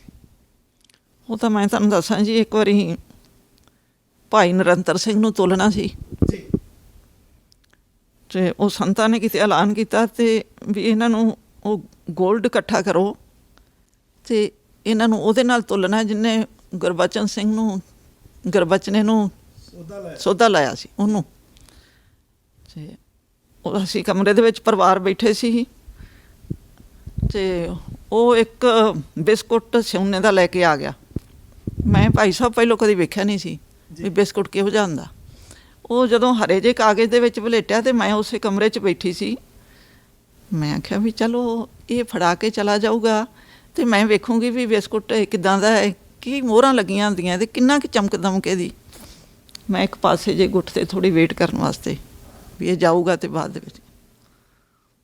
ਪਰ ਤੁਹਾਡੇ ਭਾਈ ਸਾਹਿਬ ਨੇ ਥੋੜ੍ਹਾ ਮੇਰੇ ਵੱਲ ਟੇਢਾ ਜਿਹਾ ਝਾਕਿਆ, ਉਹਨਾਂ ਨੂੰ ਪਤਾ ਲੱਗ ਗਿਆ ਵੀ ਇਹ ਕੁਛ ਮਨ ਦੇ ਖਿਆਲ ਹੈ ਨਾ, ਇਹ ਵੇਖਣਾ ਚਾਹੁੰਦੀ। ਉਹਨਾਂ ਨੇ 2 ਮਿੰਟ ਉਹਦੇ ਨਾਲ ਗੱਲ ਕੀਤੀ ਅਤੇ ਉਹਨੂੰ ਕਹਿੰਦੇ ਚਲੋ ਆਪਾਂ ਨਾਲ ਹੀ ਚੱਲਦੇ ਹਾਂ ਅਤੇ ਸੰਤਾਂ ਕੋਲ ਲੈ ਗਏ। ਉਹ ਚੁੱਕਿਆ ਉਹਨਾਂ ਨੇ ਅਤੇ ਉਹ ਅਕਾਲ ਤਖ਼ਤ ਸਾਹਿਬ 'ਤੇ ਲੈ ਗਏ। ਨਾਲ ਹੀ ਉਹ ਜਿਹੜਾ ਲੈ ਕੇ ਆਇਆ ਸੀ ਉਹਨੂੰ ਹੀ ਫੜਾਤਾ, ਉਹਦੇ ਹੱਥ 'ਚ ਹੀ ਦੇਤਾ। ਮੈਨੂੰ ਬੜਾ ਲੱਗਾ ਵੀ ਇਹਨਾਂ ਨੇ ਪਤਾ ਸੀ ਵੀ ਇਸ ਕਰਕੇ ਬੈਠੇ, ਨਹੀਂ ਤਾਂ ਮੈਂ ਲੰਗਰ ਦੇ ਵਿੱਚ ਚਲੀ ਜਾਂਦੀ ਸੀ ਵੀ ਟਾਈਮ ਬਰਬਾਦ ਨਹੀਂ ਕਰਨਾ, ਚੱਲ ਭਾਂਡੇ ਹੀ ਮਾਂਜ ਗਏ, ਉੱਥੇ ਸੇਵਾ ਹੀ ਮਹਾਰਾਜ ਦੀ ਕਰ ਲਈਏ ਜਿੱਥੋਂ ਪ੍ਰਸ਼ਾਦਾ ਛਕਣਾ। ਅਤੇ ਉਹ ਜਦੋਂ ਆਏ ਸ਼ਾਮ ਨੂੰ, ਅਸੀਂ ਸਾਰਾ ਪਰਿਵਾਰ ਹੀ ਸੀ। ਮੈਂ ਆਖਿਆ ਵੀ ਮੈਂ ਕਦੀ ਤੁਹਾਡੇ 'ਚ ਦਖਲਅੰਦਾਜ਼ੀ ਨਹੀਂ ਦਿੱਤਾ, ਪਰ ਅੱਜ ਮੈਨੂੰ ਗਿਲਾ ਜਿਹਾ ਬਹੁਤ ਆਇਆ ਵੀ ਮੈਂ ਚਾਹੁੰਦੀ ਸੀ ਵੇਖਣਾ ਉਹ ਬਿਸਕੁਟ, ਅਤੇ ਤੁਸੀਂ ਜਾਣ ਬੁੱਝ ਕੇ ਨਾਲ ਹੀ ਤੁਰ ਕੇ 2 ਮਿੰਟ ਦੇ ਦਿੰਦੇ। ਕਹਿੰਦੇ ਮੈਨੂੰ ਪਤਾ ਸੀ ਵੀ ਤੂੰ ਵੇਖਣ ਵਾਸਤੇ ਬੈਠੀ ਆ, ਪਰ ਮੈਂ ਇਹ 1 ਮਿੰਟ 2 ਮਿੰਟ ਦੀ ਗਲਤੀ ਨਹੀਂ ਕਰ ਸਕਦਾ। ਕਹਿੰਦੇ ਮੈਂ ਤੈਨੂੰ ਵਿਖਾਉਂਦਾ ਇਹ ਬਿਸਕੁਟ, ਅਤੇ ਮੇਰਾ ਮਨ ਦੇ ਵਿੱਚ ਇਹ ਆ ਜਾਂਦੀ ਵੀ ਪਰਿਵਾਰ ਇਹ ਰੱਖ ਲਵੇ, ਤੇਰੇ ਮਨ ਦੇ ਵਿੱਚ ਕੋਈ ਫਰਕ ਪੈ ਜਾਂਦਾ। ਮੈਂ ਟਾਈਮ ਨਹੀਂ ਸੀ ਦੇਣਾ ਚਾਹੁੰਦਾ, ਮੈਂ ਆਪਣੇ ਅਕੀਦੇ, ਸਾਡਾ ਮਿਸ਼ਨ ਕੀ ਹੈ, ਇਸ ਕਰਕੇ ਮੈਂ ਆਪਣੇ ਮਨ ਨੂੰ ਆਖਿਆ ਵੀ ਇਹਨਾਂ ਦਾ ਹੱਥ ਲਵਾਉਣਾ ਵੀ ਮੇਰੇ ਵਾਸਤੇ ਬੜਾ ਵਧੀਆ ਨਹੀਂ। ਜਦੋਂ ਪਰਿਵਾਰ ਦੇ ਵਿੱਚ ਆਪਸ ਦੇ ਵਿੱਚ ਆਪ ਜੀ ਬੈਠਦੇ ਸੀ, ਗੱਲਾਂ ਕਰਦੇ ਸੀ, ਨੈਚੁਰਲੀ ਵੀ ਜਿਹੜੇ ਬੀਬੀਆਂ ਹੁੰਦੀਆਂ ਉਹ ਪਹਿਲੇ ਨੰਬਰ 'ਤੇ ਆਪਣੇ ਬੱਚਿਆਂ ਬਾਰੇ ਦਾ ਵਾਸਤਾ ਪਾਉਂਦੇ ਆ ਵੀ ਆਪਣੇ ਬੱਚੇ ਆ ਜੀ, 3 ਬੱਚੇ ਆ, ਗੁੱਡੀਆਂ ਨੇ, ਕਾਕਾ ਹੈਗਾ, ਹੈ ਨਾ, ਇਹਨਾਂ ਦੀ ਗੱਲ ਕਰਨੀ ਹੈ। ਅਤੇ ਉਹ ਜ਼ਿਆਦਾ ਪੰਥ ਦੀ ਗੱਲ ਕਰਦੇ ਹੋਣ ਵੀ ਤੁਹਾਨੇ ਕਦੇ ਉਹਨਾਂ ਨੂੰ ਕਿਹਾ ਵੀ ਸਰਦਾਰ ਸਾਹਿਬ ਆਪਣੇ ਬੱਚੇ ਆ, ਇੱਧਰ ਵੀ ਖਿਆਲ ਕਰੋ, ਕੋਈ ਇਸ ਤਰ੍ਹਾਂ ਦੀ ਗੱਲ? ਉਹਨਾਂ ਤੋਂ ਡਰ ਹੀ ਬੜਾ ਲੱਗਦਾ ਸੀ। ਕਈ ਭਾਵਨਾਵਾਂ ਲੈ ਕੇ ਜਾਈਦਾ ਸੀ ਜਦੋਂ ਘਰੋਂ ਤੁਰੀਦਾ ਸੀ ਵੀ ਇੰਝ ਆਹ ਦੱਸਾਂਗੇ। ਜਦੋਂ ਉਹਨਾਂ ਦੇ ਅੱਗੇ ਕੰਮ ਵੇਖੀਦੇ ਸੀ, ਆਪਣੀਆਂ ਜਿਹੜੀਆਂ ਮੰਗਾਂ ਸੀ ਉਹ ਬਹੁਤ ਛੋਟੇ ਲੱਗਦੇ ਸੀ ਵੀ ਇਹ ਵੱਡੇ ਕੰਮਾਂ 'ਚ ਆ, ਅਤੇ ਅਸੀਂ ਆਪਣੇ ਜਿਹੜੇ ਆ ਛੋਟੇ ਛੋਟੇ ਘਰ ਦੇ ਇਹ ਨਹੀਂ ਰੱਖਣੇ ਚਾਹੀਦੇ, ਫਿਰ ਵਿੱਚ ਹੀ ਲੈ ਕੇ ਮੁੜ ਪਈਦਾ। ਇੱਕ ਵਾਰੀ ਉਹਨਾਂ ਨੇ ਇਹ ਗੱਲ ਕੀਤੀ, ਕੋਈ ਗੱਲਾਂ ਚੱਲਣ ਡਈਆਂ ਸੀ ਅਤੇ ਸਾਰੇ ਆਹ ਮੁੰਡੇ ਬੈਠੇ ਸੀ, ਮਹਿਤਾ, ਚਾਵਲਾ, ਜੰਮੂ, ਜਿੰਨੇ ਵਾਹਵਾ ਭਰਿਆ ਸੀ ਕਮਰਾ, ਅਤੇ ਗੱਲਾਂ ਚੱਲ ਪਈਆਂ। ਅਤੇ ਮੈਂ 2 ਮਿੰਟ ਖਲੋ ਗਈ ਉੱਥੇ। ਕਹਿੰਦੇ ਤੇਰਾ ਵੀ ਜੀਅ ਕਰਦਾ ਨਾ ਵੀ ਸਾਡੇ ਬੱਚਿਆਂ ਦਾ ਵੀ ਕੋਈ ਬਣੇ ਕੁਛ? ਹਾਂਜੀ, ਬਣਨਾ ਚਾਹੇ। ਮੈਂ ਆਖਿਆ ਵੀ ਮੇਰਾ ਮੌਕਾ ਲੱਗਿਆ ਵੀ ਗੱਲ ਮੈਂ ਹੁਣ ਕਰ ਹੀ ਦੇਵਾਂ ਹੈ ਨਾ। ਮੈਂ ਕਿਹਾ ਜੀ ਹਾਂ ਜੀ ਤਾਂ ਕਰਦਾ ਹੀ ਹੈ ਵੀ ਸਾਡੇ ਬੱਚਿਆਂ ਦਾ ਵੀ ਕੁਛ ਨਾ ਕੁਛ ਬਣਨਾ ਚਾਹੀਦਾ। ਕਹਿੰਦੇ ਕਮਲੀ ਹੈ ਨਾ, ਆਪਾਂ ਬਣਾਉਣਾ ਤੁਹਾਡੇ ਬੱਚਿਆਂ ਦਾ, ਆਪਾਂ ਗੁਰੂ ਦੇ ਕੰਮ ਹੈ, ਆਪਾਂ ਗੁਰੂ ਦੇ ਨੌਕਰ ਹਾਂ, ਆਪੇ ਉਹਨੂੰ ਫਿਕਰ ਹੋਊਗਾ। ਆਪਾਂ ਉਹਦੇ 'ਚ ਉਹਨੇ ਆਪਣੀ ਪਰਾ ਲਫ਼ਜ਼ ਲਿਖ ਕੇ ਭੇਜਿਆ। ਇਸ ਕਰਕੇ ਇੱਛਾ ਨਹੀਂ, ਇਹ ਮਨ 'ਚ ਨਹੀਂ, ਵੱਡੀ ਸੋਚ ਰੱਖੋ। ਬਸ ਸਾਨੂੰ ਠੰਡਿਆਂ ਕਰ ਦਿੰਦੇ। ਹਾਂਜੀ ਭਾਈ ਤਰਲੋਚਨ ਸਿੰਘ ਜੀ, ਅਸੀਂ ਤੁਹਾਡੇ ਨਾਲ ਗੱਲ ਕਰਦੇ ਹਾਂ ਵੀ ਜਦੋਂ ਸਾਡੇ ਨਾਲ ਇਹ ਜੂਨ 84 ਦਾ ਤੀਜਾ ਘੱਲੂਘਾਰਾ ਵਾਪਰਦਾ, ਉਸ ਵੇਲੇ ਦੇ ਜਿਹੜੇ ਮਾਹੌਲ ਸਨ, ਜੋ ਉਹ ਗੱਲਾਂ ਸਨ, ਇਹ ਆਮ ਕਰਕੇ ਨੈਚੁਰਲੀ ਵੀ ਉਸ ਤੋਂ ਬਾਅਦ ਸਾਡੇ ਅੰਦਰ ਉਸ ਵੇਲੇ ਦੀ ਜਿਹੜੀ ਹਾਕਮ ਸਰਕਾਰ ਸੀ ਉਹਦੇ ਪ੍ਰਤੀ ਸਾਡੇ ਅੰਦਰ ਬਹੁਤ ਜ਼ਿਆਦਾ ਦੇਸ਼ਾਂ ਵਿਦੇਸ਼ਾਂ ਵਿੱਚ, ਭਾਰਤ ਵਿੱਚ ਬਹੁਤ ਰੋਸਾ ਸੀ। ਪਰ ਹੁੰਦਾ ਇਸ ਤੋਂ ਉਲਟਾ ਹੈ ਵੀ ਜਦੋਂ ਅਸੀਂ ਥੋੜ੍ਹੇ ਸਮੇਂ ਬਾਅਦ ਦੇਖਦੇ ਹਾਂ ਤੇ ਸਰਕਾਰ ਫਿਰ ਕਾਂਗਰਸ ਦੀ ਆ ਜਾਂਦੀ ਹੈ ਤੇ ਹੁਣ ਵੀ ਉਹੀ ਲੋਕ ਰਾਜ ਭਾਗ ਭਾਲਦੇ ਆ, ਉਹਨਾਂ ਦੇ ਕੋਲ ਹੀ ਹੈ। ਇਹ ਤੁਹਾਨੂੰ ਲੱਗਦਾ ਨਹੀਂ ਹੈ ਵੀ ਇਹ ਅਸੀਂ ਜਿਹੜੇ ਸਾਨੂੰ ਕੋਈ ਦਰਦ ਹੈ ਹੀ ਨਹੀਂ ਸੀ ਅਸਲ ਦੇ ਵਿੱਚ? ਜੇ ਦਰਦ ਹੋਇਆ ਹੁੰਦਾ ਤੇ ਸਾਡੇ ਨਾਲ ਉਹ ਲੋਕ ਫਿਰ ਕਿਵੇਂ ਅੱਗੇ ਆ ਜਾਂਦੇ ਹਰ ਸਾਲ? ਜਾਂ ਫਿਰ ਅਸੀਂ ਹੈ ਹੀ ਜਿਹੜੇ ਇਹ ਦਰਦ ਵਾਲੇ ਲੋਕ ਨੇ, ਇਹ ਹੈ ਹੀ ਘੱਟ ਗਿਣਤੀ 'ਚ ਨੇ? ਲੋਕਾਂ ਦੇ ਵਿੱਚ ਦਰਦ ਜਿਹੜਾ ਹੈ ਉਹ ਇੰਨਾ ਜ਼ਿਆਦਾ ਕਿ ਬਿਆਨ ਤੱਕ ਨਹੀਂ ਕੀਤਾ ਜਾ ਸਕਦਾ। ਜੇ ਆਪਾਂ ਗਿਣਤੀਆਂ ਦੇ ਵਿੱਚ ਪੈ ਜਾਈਏ ਤਾਂ ਗਿਣਤੀਆਂ ਜਿਹੜੀਆਂ ਨੇ ਸ਼ੇਰਾਂ ਦੀਆਂ ਹਮੇਸ਼ਾ ਹੀ ਜੰਗਲਾਂ ਦੇ ਵਿੱਚ ਘੱਟ ਹੋਇਆ ਕਰਦੀਆਂ। ਅਤੇ ਜੇ ਅਸੀਂ ਉਸ ਚੀਜ਼ ਨੂੰ ਕੁਆਲਿਟੀ ਅਤੇ ਕੁਆਂਟਿਟੀ ਨੂੰ ਆਪਸ 'ਚ ਕਹੀਏ ਵੀ ਇਹ ਇਕੱਠੇ ਹੋ ਜਾਣ, ਉਹ ਕਦੇ ਵੀ ਨਹੀਂ ਹੋ ਸਕਦੇ। ਸਿੱਖ ਕੌਮ ਇੱਕ ਕੁਆਲਿਟੀ ਵਾਲੀ ਕੌਮ ਆ। ਇੱਥੇ ਸ਼ਹਾਦਤਾਂ ਪਾਉਣ ਵਾਲੇ, ਇੱਥੇ ਉਹਨਾਂ ਦੀ ਕਦਰ ਕਰਨ ਵਾਲੇ, ਇੱਥੇ ਉਹਨਾਂ ਲਈ ਕੁਰਬਾਨੀਆਂ ਕਰਨ ਵਾਲੇ ਉਹ ਕਰ ਸਕਦੇ ਨੇ ਜਿਨ੍ਹਾਂ ਵਿੱਚ ਕੋਈ ਵੱਖਰੀ ਕੁਆਲਿਟੀ ਹੋਵੇਗੀ। ਅਤੇ ਨਾਲ ਜਦੋਂ ਆਪਾਂ ਅੱਜ ਦੇ ਆਮ ਪੰਜਾਬੀਆਂ ਦੀ ਗੱਲ ਕਰਦੇ ਹਾਂ, ਨੋਰਮਲ ਉਹਦੇ ਵਿੱਚ ਸਾਰੇ ਹੀ ਆਉਂਦੇ ਨੇ, ਬੇਸ਼ੱਕ ਉਹ ਸਿੱਖ ਨੇ, ਕੇਸਾਧਾਰੀ ਨੇ, ਕੇਸ ਕੱਟੇ ਹੋਏ ਨੇ ਜਿਹੜੇ ਨੇ, ਜਦੋਂ ਉਹਨਾਂ ਦੀ ਆਪਾਂ ਗੱਲ ਕਰਦੇ ਹਾਂ, ਮੈਨੂੰ ਕਈ ਵਾਰ ਇੱਥੇ ਵੀ ਮਿਲਣ ਦਾ ਮੌਕਾ ਮਿਲਿਆ, ਪੰਜਾਬ ਵਿੱਚ ਵੀ ਬਹੁਤ ਵਾਰ ਨੌਜਵਾਨਾਂ ਦੇ ਨਾਲ ਮਿਲਣ ਦਾ ਮੌਕਾ ਮਿਲਦਾ। ਈਵਨ ਉਹਨਾਂ ਮੋਨਿਆਂ ਸਿੱਖਾਂ ਦੇ ਅੰਦਰ ਇੰਨਾ ਜ਼ਿਆਦਾ ਦਰਦ ਹੈ, ਉਹਨਾਂ ਦੇ ਅੰਦਰ ਇੰਨਾ ਜ਼ਿਆਦਾ ਜੋਸ਼ ਹੈ, ਉਹ ਮੈਨੂੰ ਸਿੱਧੇ ਕਈ ਵਾਰ ਕੁਐਸਚਨ ਪੁੱਛਣ ਲੱਗ ਪੈਂਦੇ ਆ ਕਿ ਕੀ ਪ੍ਰੋਗਰਾਮ ਹੈ ਅੱਗੇ, ਆਪਾਂ ਕੁਛ ਨਾ ਕੁਛ ਆਪਾਂ ਨੂੰ ਕਰਨਾ ਚਾਹੀਦਾ ਕਿ ਆਪਾਂ ਕੌਮ ਨੂੰ ਅੱਗੇ ਲਿਜਾ ਸਕੀਏ। ਬੇਸ਼ੱਕ ਉਹਨਾਂ ਦੇ ਕੇਸ ਅਜੇ ਨਹੀਂ ਰੱਖੇ, ਮਹਾਰਾਜ ਕਿਰਪਾ ਕਰਨਗੇ, ਉਹ ਇਸ ਪਾਸੇ ਆਉਣਗੇ, ਮਹਾਰਾਜ ਕਿਰਪਾ ਕਰਨ। ਪਰ ਜਦੋਂ ਆਪਾਂ ਇਹਨੂੰ ਰਾਜਨੀਤੀ ਨਾਲ ਜੋੜ ਕੇ ਦੇਖਦੇ ਹਾਂ ਕਿ ਸਰਕਾਰਾਂ ਉਹਨਾਂ ਦੀਆਂ ਬਣ ਰਹੀਆਂ ਨੇ, ਉਹਨਾਂ ਦੇ ਲੀਡਰ ਉਹਨਾਂ ਦੇ ਬਣ ਰਹੇ ਨੇ, ਉਹਦੇ ਵਿੱਚ ਬਹੁਤ ਵੱਡੀ ਜਿਹੜੀ ਹੈ ਇੱਕ ਸਾਜ਼ਿਸ਼ ਹੈ ਜੋ ਸਰਕਾਰ ਏਜੰਸੀਆਂ ਸਾਡੇ ਨਾਲ ਚੱਲ ਰਹੀਆਂ ਨੇ। ਆਪਾਂ ਜਦੋਂ ਦੇਖਦੇ ਹਾਂ ਕਿ ਸਾਡੇ ਇਤਿਹਾਸ ਨੂੰ ਸਾਡੇ ਬੱਚਿਆਂ ਤੱਕ ਪਹੁੰਚਾਉਣ ਦੀ ਜਿਹੜੀ ਕੋਸ਼ਿਸ਼ ਹੈ ਉਹਦੇ ਵਿੱਚ ਰੋਕਾਂ ਪਾਈਆਂ ਜਾ ਰਹੀਆਂ ਨੇ। ਜੇ ਤੁਸੀਂ YouTube ਦੇ ਉੱਤੇ ਅੱਜ ਕੱਲ੍ਹ ਸੋਸ਼ਲ ਮੀਡੀਆ ਦਾ ਵਰਕ ਹੈ, ਉਸ ਦਾ ਸਮਾਂ ਚੱਲ ਰਿਹਾ, ਜਦੋਂ YouTube ਦੇ ਉੱਤੇ ਜਿਹੜੀਆਂ ਅਸਲੀਅਤ ਵਾਲੀਆਂ ਨੇ, ਜਿਨ੍ਹਾਂ ਦੇ ਵਿੱਚ ਅਸਲੀ ਇਤਿਹਾਸ ਜੋ ਦੱਸਿਆ ਜਾਂਦਾ, ਉਹ ਵੀਡੀਓਜ਼ ਨੇ, ਉਹਨਾਂ ਨੂੰ ਬੈਨ ਕਰਵਾਇਆ ਜਾਂਦਾ। ਜਿਹੜੀਆਂ ਅਸਲੀ ਇਤਿਹਾਸ ਵਾਲੀਆਂ ਕਿਤਾਬਾਂ ਨੇ, ਜਿਨ੍ਹਾਂ ਦੇ ਵਿੱਚ ਅਸਲੀ ਦਰਦ ਝਲਕਦਾ ਹੋਵੇ, ਉਹਨਾਂ ਨੂੰ ਬੰਦ ਕਰਵਾਇਆ ਜਾਂਦਾ। ਹਾਂ, ਇੰਟਰਸਟਿੰਗ ਸਟੋਰੀਆਂ ਬਣਾ ਕੇ ਬੁੱਕਾਂ ਲਿਖੀਆਂ ਜਾਣ ਜਾਂ ਵੀਡੀਓ ਬਣਾਈਆਂ ਜਾਣ ਕੇਵਲ ਲੋਕਾਂ ਨੂੰ ਇਮੋਸ਼ਨਲ ਕਰਨ ਲਈ, ਵਿਊ ਵਧਾਉਣ ਲਈ, ਉਹਨਾਂ 'ਤੇ ਕੋਈ ਰੋਕ ਨਹੀਂ। ਪਰ ਜਦੋਂ ਵੀ ਕੋਈ ਸੱਚ ਦੀ ਗੱਲ ਹੋਵੇਗੀ, ਉਹਨਾਂ ਹੱਕਾਂ ਦੀ ਜਿਨ੍ਹਾਂ ਹੱਕਾਂ ਦੇ ਖਾਤਰ ਉਹਨਾਂ ਸੂਰਬੀਰਾਂ ਨੇ ਆਪਣਾ ਖੂਨ ਡੋਲਿਆ, ਉਹ ਹੱਕ ਅਜੇ ਤੱਕ ਉਸੇ ਤਰ੍ਹਾਂ ਨੇ।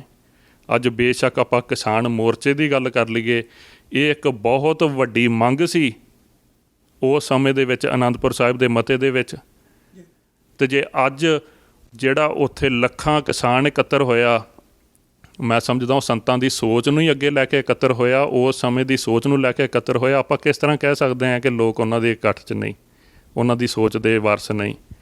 ਅੱਜ ਉਹੋ ਹੀ ਪਾਣੀਆਂ ਦੇ ਮਸਲੇ, ਉਹੋ ਹੀ ਨਹਿਰਾਂ ਦੇ ਮਸਲੇ, ਜਦੋਂ ਲੱਖਾਂ ਲੋਕ ਪੰਜਾਬ ਦੇ ਇਕੱਤਰ ਹੁੰਦੇ ਨੇ, ਉਹ ਕਿਹਦੀ ਸੋਚ ਹੈ? ਉਹ ਫਰਕ ਸਿਰਫ ਇੰਨਾ ਹੈ ਕਿ ਉਹ ਜਿਹੜੀ ਇੱਕ ਕੁਆਲਿਟੀ ਭਰੀ ਲੀਡਰਸ਼ਿਪ ਸੀ, ਉਹਨਾਂ ਨੇ ਪੰਜਾਬ ਦੇ ਦਰਦ ਨੂੰ, ਕੌਮ ਦੇ ਦਰਦ ਨੂੰ, ਜਾਂ ਕੌਮ ਨੂੰ, ਪੰਜਾਬ ਨੂੰ ਆਉਣ ਵਾਲੀਆਂ ਚੁਣੌਤੀਆਂ ਜਿਹੜੀਆਂ ਉਹ ਸਾਡੇ ਤੋਂ ਬਹੁਤ ਸਮਾਂ ਪਹਿਲਾਂ ਪਹਿਚਾਣ ਲਿਆ ਉਹਨਾਂ ਨੂੰ, ਅਤੇ ਉਸ ਦੀ ਆਵਾਜ਼ ਬੁਲੰਦ ਕੀਤੀ। ਅਤੇ ਕੁਛ ਮੇਰੇ ਵਰਗੇ ਜਾਂ ਮੈਂ ਕਰ ਲਈਏ, ਸਾਨੂੰ ਲੇਟ ਸਮਝ ਆਈ, ਪਰ ਫਿਰ ਵੀ ਦੇਰ ਆਏ ਦਰੁਸਤ ਆਏ। ਜਦੋਂ ਅਸੀਂ ਉਸ ਪਾਸੇ ਤੁਰਦੇ ਹਾਂ, ਉਹਨਾਂ ਦੀ ਗੱਲ ਕਰਦੇ ਹਾਂ, ਅਤੇ ਅੱਜ ਕੋਈ ਵੀ ਧਰਨੇ ਲੱਗਦੇ ਨੇ। ਹੁਣ ਜਦੋਂ 5 ਲੱਖ 4 ਲੱਖ ਕਿਸਾਨ ਦਿੱਲੀ ਜਾ ਕੇ ਬੈਠੇ ਨੇ, ਉਹਨਾਂ ਦੀ ਆਵਾਜ਼ ਨਹੀਂ ਸੁਣੀ ਜਾ ਰਹੀ, ਅਤੇ ਤੁਸੀਂ ਆਪਾਂ ਕੀ ਸਮਝਦੇ ਹਾਂ ਕਿ ਇਲੈਕਸ਼ਨਾਂ ਦੇ ਵਿੱਚ ਵਾਕਿਆ ਹੀ ਸੱਚਾਈ ਹੁੰਦੀ ਹੈ? ਅੱਜ ਇੱਕ ਧਿਰ ਨੂੰ ਛੱਡ ਕੇ ਬਾਕੀ ਸਾਰੀਆਂ ਧਿਰਾਂ EVM ਮਸ਼ੀਨਾਂ ਦਾ ਰੌਲਾ ਪਾ ਰਹੀਆਂ ਨੇ। ਉਹ ਇਲੈਕਸ਼ਨਾਂ ਕਿੱਧਰ ਗਈਆਂ? ਬੇਸ਼ੱਕ ਉੱਥੇ ਇੱਕ ਪਿੰਡ ਦੀ ਐਗਜ਼ਾਮਪਲ ਸੀ, ਉੱਥੇ ਵੋਟਾਂ ਸੀ ਪਤਾ ਨਹੀਂ 6000 ਕਿ ਕਿੰਨੀਆਂ, ਪਰ ਜਦੋਂ ਕਾਊਂਟਿੰਗ ਹੋਈ ਮਸ਼ੀਨ ਦੇ ਵਿੱਚ ਉਹ 6500 ਨਿਕਲੀਆਂ। ਉਹ ਇਹ ਚੱਲਣੀਆਂ ਜਾਂ ਜਿਹੜੀਆਂ ਏਜੰਸੀਆਂ ਨੇ ਚਾਲਾਂ ਚੱਲਣੀਆਂ, ਉਹ ਬਿਲਕੁਲ ਵੱਖਰੀਆਂ ਨੇ। ਉਹ ਬਿਲਕੁਲ ਕੇਵਲ ਰਾਜਨੀਤੀ ਤੱਕ ਸੀਮਤ ਨੇ। ਅਤੇ ਸਿੱਖ ਜਿਹੜੇ ਨੇ ਉਹ ਧਾਰਮਿਕ ਤੌਰ 'ਤੇ ਜਿਹੜੇ ਨੇ ਉਹ ਬਿਲਕੁਲ ਉਹਨਾਂ ਦੇ ਅੰਦਰ ਜਜ਼ਬਾ ਅੱਜ ਵੀ ਓਨਾ ਹੀ ਆ, ਅੱਜ ਵੀ ਜੋਸ਼ ਭਰ ਰਿਹਾ, ਪਰ ਚੁਣੌਤੀਆਂ ਇੰਨੀਆਂ ਜ਼ਿਆਦੀਆਂ ਹੋ ਗਈਆਂ ਕਿ ਅੱਜ ਸਾਨੂੰ ਕੋਈ ਉਸ ਤਰ੍ਹਾਂ ਦਾ ਲੀਡਰ, ਜਿਸ ਤਰ੍ਹਾਂ ਪੁਰਾਣਾ ਲੀਡਰ ਸੀ, ਉਹ ਇਸ ਤਰ੍ਹਾਂ ਦਾ ਸਟੈਂਡਰਡ ਹੀ ਇੱਦਾਂ ਦਾ ਜਿਹੜਾ ਉਹ ਸੈੱਟ ਕਰ ਗਏ, ਇੱਕ ਢਾਂਚਾ ਇਸ ਤਰ੍ਹਾਂ ਦਾ ਬਣ ਗਏ ਕਿ ਅੱਜ ਦੇ ਮੌਜੂਦਾ ਲੀਡਰ ਉਹਨਾਂ ਢਾਂਚਿਆਂ ਦੇ ਵਿੱਚ ਫਿੱਟ ਹੀ ਨਹੀਂ ਹੋ ਰਹੇ, ਸਾਡੀ ਪਸੰਦ ਹੀ ਨਹੀਂ ਆ ਰਹੇ। ਜਿੰਨੇ ਕਹਿੰਦੇ ਆ ਕਿ TC ਦਾ ਬੇਰ ਤੋੜਿਆ ਹੋਵੇ ਨਾ, ਜਿਹਨੇ ਉਹਨੂੰ ਥੱਲੇ ਲਮਕ ਦੇ ਥੱਲੇ ਡਿੱਗੇ ਬੇਰ ਪਸੰਦ ਨਹੀਂ ਆਉਂਦੇ। ਅਤੇ ਕਮਜ਼ੋਰੀ ਸਿੱਖ ਲੀਡਰ ਜਿਹੜੀ ਸਾਡੇ ਤੇ ਹੁਣ ਭਾਰੂ ਹੈ ਇਸ ਸਮੇਂ, ਕਸੂਰ ਉਹਨਾਂ ਦਾ ਜਾਂ ਫਿਰ ਸਾਡਾ ਵਾ ਜਿਹੜੇ ਅਸੀਂ ਉਹਨਾਂ ਨੂੰ ਚੁਣਦੇ ਹਾਂ? ਨਹੀਂ, ਇਹਦੇ ਵਿੱਚ ਦੇਖੋ, ਗੱਲ ਪਹਿਲਾਂ ਵੀ ਹੋਈ ਹੈ, ਆਪੂ ਬਣੇ ਲੀਡਰ, ਆਪੂ ਬਣੇ ਕੌਮੀ ਲੀਡਰ ਬਹੁਤ ਨੇ, ਪਰ ਸਰਬ ਪ੍ਰਵਾਨਿਤ ਕੌਮੀ ਲੀਡਰ ਕੌਮ ਦੇ ਵਿੱਚ ਨਹੀਂ। ਅਤੇ ਕਿਉਂ ਨਹੀਂ? ਕਿਉਂਕਿ ਕਹਿਣੀ ਅਤੇ ਕਰਨੀ ਦਾ ਫਰਕ ਹੈ। ਕੋਈ ਵੀ ਲੀਡਰ ਬਣਦਾ, ਹੁਣ ਸੰਤ ਜਰਨੈਲ ਸਿੰਘ ਜੀ ਨੇ, ਉਹ ਦਮਦਮੀ ਟਕਸਾਲ ਦੇ ਮੁਖੀ ਹੋ ਕੇ ਟੈਂਕਾਂ ਦਾ ਟਾਕਰਾ ਕੀਤਾ ਉਹਨਾਂ ਨੇ। ਦੂਜੀ ਜਥੇਬੰਦੀ ਜਿਹੜੀ ਉੱਥੇ ਲੜੀ, ਆਲ ਇੰਡੀਆ ਸਿੱਖ ਸਟੂਡੈਂਟ ਫੈਡਰੇਸ਼ਨ, ਉਹਦੇ ਮੁਖੀ ਨੇ, ਜੇ ਆਲ ਇੰਡੀਆ ਸਿੱਖ ਸਟੂਡੈਂਟ ਫੈਡਰੇਸ਼ਨ ਦੇ ਵਰਕਰ ਅਹੁਦੇਦਾਰਾਂ ਨੇ ਉੱਥੇ ਸ਼ਹਾਦਤਾਂ ਪਾਈਆਂ, ਅਤੇ ਮੁਖੀ ਨੇ ਉਹਨਾਂ ਤੋਂ ਅੱਗੇ ਹੋ ਕੇ ਆਪਣੀ ਛਾਤੀ ਵਿੱਚ ਗੋਲੇ ਖਾਧੇ। ਜਰਨਲ ਛਬੇਕ ਸਿੰਘ ਜੀ ਇਹਨੇ ਅਗਵਾਈ ਕੀਤੀ ਉਹਨਾਂ ਨੇ, ਬਾਬਾ ਥਾਰਾ ਸਿੰਘ ਜੀ, ਬੱਬਰ ਖਾਲਸਾ ਜਥੇਬੰਦੀ ਵੱਲੋਂ ਭਾਈ ਮਹਿੰਗਾ ਸਿੰਘ ਜੀ ਬੱਬਰ ਅਤੇ ਹੋਰ ਸੂਰਮਿਆਂ ਨੇ ਸ਼ਹਾਦਤਾਂ ਪਾਈਆਂ। ਉਸ ਤੋਂ ਪਹਿਲਾਂ ਅਖੰਡ ਕੀਰਤਨੀ ਜਥੇ ਦੇ ਸਿੰਘਾਂ ਨੇ, ਭਾਈ ਫੌਜਾ ਸਿੰਘ ਜੀ ਨੇ, ਉਹਨਾਂ ਨੇ ਸਾਰਿਆਂ ਨੇ ਸ਼ਹਾਦਤਾਂ ਪਾਈਆਂ। ਇਹ ਉਹ ਸਾਰੇ ਸੂਰਮੇ ਨੇ ਜਿਨ੍ਹਾਂ ਨੇ ਇਸ ਲੈਵਲ ਤੱਕ ਪਹੁੰਚਣ ਲਈ, ਇਹ ਰੁਤਬੇ ਲੈਣ ਲਈ, ਸ਼ਹਾਦਤਾਂ ਲੈਣ ਲਈ ਪਹਿਲਾਂ ਭਗਤੀਆਂ ਕੀਤੀਆਂ, ਉਹਨਾਂ ਨੇ ਕਮਾਈਆਂ ਕੀਤੀਆਂ। ਅਤੇ ਉਹਨਾਂ ਨੇ ਇਹ ਚੀਜ਼, ਜਿਸ ਤਰ੍ਹਾਂ ਮਾਤਾ ਜੀ ਨੇ ਪਹਿਲਾਂ ਦੱਸਿਆ, ਕਿ ਉਹਨਾਂ ਨੇ ਇੱਕ ਮਿਸ਼ਨ ਬਣਾਇਆ ਸੀ ਕਿ ਅਸੀਂ ਪਰਿਵਾਰ ਦੀ ਖਾਤਰ ਨਹੀਂ ਲੜਨਾ, ਅਸੀਂ ਕੌਮ ਦੀ ਖਾਤਰ ਲੜਨਾ। ਬੇਸ਼ੱਕ ਐਂਡ ਤੱਕ ਇਹ ਹੁੰਦਾ ਵੀ ਸਭ ਤੋਂ ਵੱਡੀ ਭੇਟਾ ਜਿਹੜੀ ਆਪਾਂ ਗੁਰੂ ਸਾਹਿਬ ਨੂੰ ਕਰ ਸਕਦੇ ਹਾਂ, ਉਹ ਕੋਈ ਕਰਦਾ ਲੱਖ ਕਰਤਾ, ਕਿਸੇ ਨੇ 2 ਲੱਖ ਕਰਤਾ, ਕਿਸੇ ਨੇ ਆਪਣੀ ਸਾਰੀ ਜਾਇਦਾਦ ਕਰਤੀ, ਪਰ ਜਿਹੜੀ ਸਭ ਤੋਂ ਵੱਡੀ ਭੇਟਾ ਹੈ ਉਹ ਹੁੰਦੀ ਸਰੀਰ ਦੀ, ਜਾਨ ਦੀ। ਅਤੇ ਇਹ ਉਹ ਸੂਰਮੇ ਨੇ, ਉਹ ਲੀਡਰ ਨੇ ਜਿਨ੍ਹਾਂ ਨੇ ਇਹ ਆਖਿਆ ਵੀ ਕੋਈ ਗੱਲ ਨਹੀਂ, ਜੇ ਸਮਾਂ ਬਣਿਆ ਅਤੇ ਅਸੀਂ ਆਪਣੇ ਸਰੀਰ ਦੀ ਭੇਟਾ ਵੀ ਜਿਹੜੀ ਆ ਗੁਰੂ ਸਾਹਿਬਾਨ ਨੂੰ ਜਿਹੜੀ ਆ ਉਹ ਕਰਾਂਗੇ, ਪਰ ਇਸ ਅਸੂਲ ਦੇ ਉੱਤੋਂ, ਸਿੱਖੀ ਦੇ ਅਸੂਲ ਦੇ ਉੱਤੋਂ, ਸਿੱਖੀ ਦੇ ਅਕੀਦੇ ਦੇ ਉੱਤੋਂ ਅਸੀਂ ਇੱਕ ਕਦਮ ਵੀ ਪਿੱਛੇ ਨਹੀਂ ਹਟਾਂਗੇ। ਅਤੇ ਜਿਸ ਦਿਨ ਉਹ ਨਿਸ਼ਾਨਾ, ਇਹ ਸੋਚ, ਇਹ ਜੋਸ਼ ਸਾਡੇ ਅੱਜ ਦੇ ਲੀਡਰਾਂ ਦੇ ਵਿੱਚ ਆ ਗਿਆ, ਆਉਣਾ ਗੁਰੂ ਸਾਹਿਬ ਦੀ ਕਿਰਪਾ ਨਾਲ ਅਤੇ ਬਾਣੀ ਬਾਣੇ ਦੀ ਭਗਤੀ ਦੇ ਨਾਲ। ਜਿਸ ਦਿਨ ਉਹ ਆ ਗਿਆ, ਸੰਗਤ ਦੇ ਵਿੱਚ ਕੋਈ ਕਮੀ ਨਹੀਂ, ਸੰਗਤ ਦੇ ਜੋਸ਼ ਦੇ ਵਿੱਚ ਕੋਈ ਕਮੀ ਨਹੀਂ, ਸੰਗਤ ਦੇ ਉਤਸ਼ਾਹ ਦੇ ਵਿੱਚ ਕੋਈ ਕਮੀ ਨਹੀਂ। ਤੁਸੀਂ ਦੇਖਿਆ ਜਿਸ ਤਰ੍ਹਾਂ ਪਿੱਛੇ ਬੇਅਦਬੀਆਂ ਹੋਈਆਂ ਅਤੇ ਪੰਜਾਬ ਕਿਸ ਤਰ੍ਹਾਂ ਕੁਰਲਾ ਉੱਠਿਆ, ਹਰੇਕ ਘਰ ਦੇ ਵਿੱਚੋਂ, ਕਈ ਘਰ ਇੱਦਾਂ ਦੇ ਸੀ ਇੱਕ ਵੀ ਮੈਂਬਰ ਘਰੇ ਨਹੀਂ ਰਿਹਾ, ਸਾਰੇ ਸੜਕਾਂ 'ਤੇ ਉਤਰੇ। ਕੀ ਆ ਇਹ ਜੋਸ਼ ਆ, ਸੰਗਤ ਦੇ ਵਿੱਚ ਜੋਸ਼ ਆ। ਅਤੇ ਸਿਰਫ ਇਹ ਆ, ਗੁਰੂ ਸਾਹਿਬ ਕਿਰਪਾ ਕਰਨ ਸਾਨੂੰ ਉਸ ਤਰ੍ਹਾਂ ਦੀ ਭਗਤੀ ਸ਼ਕਤੀ ਵਾਲਾ ਜਿੱਦਣ ਲੀਡਰ ਮਿਲ ਗਿਆ, ਉਸ ਲੈਵਲ ਦਾ ਹੋਣਾ ਚਾਹੀਦਾ, ਉਸ ਦਿਨ ਪੰਜਾਬ ਦੀ ਨੁਹਾਰ ਬਦਲ ਜਾਊਗੀ। ਅਸੀਂ ਬੀਬੀ ਨਾਲ ਗੱਲ ਕਰਦੇ ਹਾਂ ਵੀ ਜਦੋਂ ਸਾਡੇ ਤੇ ਹਮਲਾ ਹੁੰਦਾ ਹੈ ਜੂਨ 84 ਦਾ ਜਿਹੜਾ, ਉਸ ਤੋਂ 6 ਜੂਨ ਦੀ ਕੋਈ ਘਟਨਾ ਅਜਿਹੀ ਜਾਂ ਉਸ ਤੋਂ ਬਾਅਦ ਜਦੋਂ ਸਿੰਘ ਸਾਹਿਬ ਸ਼ਹੀਦ ਹੁੰਦੇ ਆ, ਆਪ ਜੀ ਦਰਸ਼ਨ ਕਰਦੇ ਹੋ ਉਹਨਾਂ ਦੇ ਜਿਹੜੇ ਸਰੀਰ ਸੀ ਉਹਨਾਂ ਦਾ? ਨਹੀਂ ਜੀ, ਅਸੀਂ 4 ਤਰੀਕ ਨੂੰ ਅੰਦਰ ਸੀ ਜੀ ਤੇ ਸਾਰਾ ਦਿਨ ਰਾਤ ਵੀ ਉੱਥੇ ਸੀ।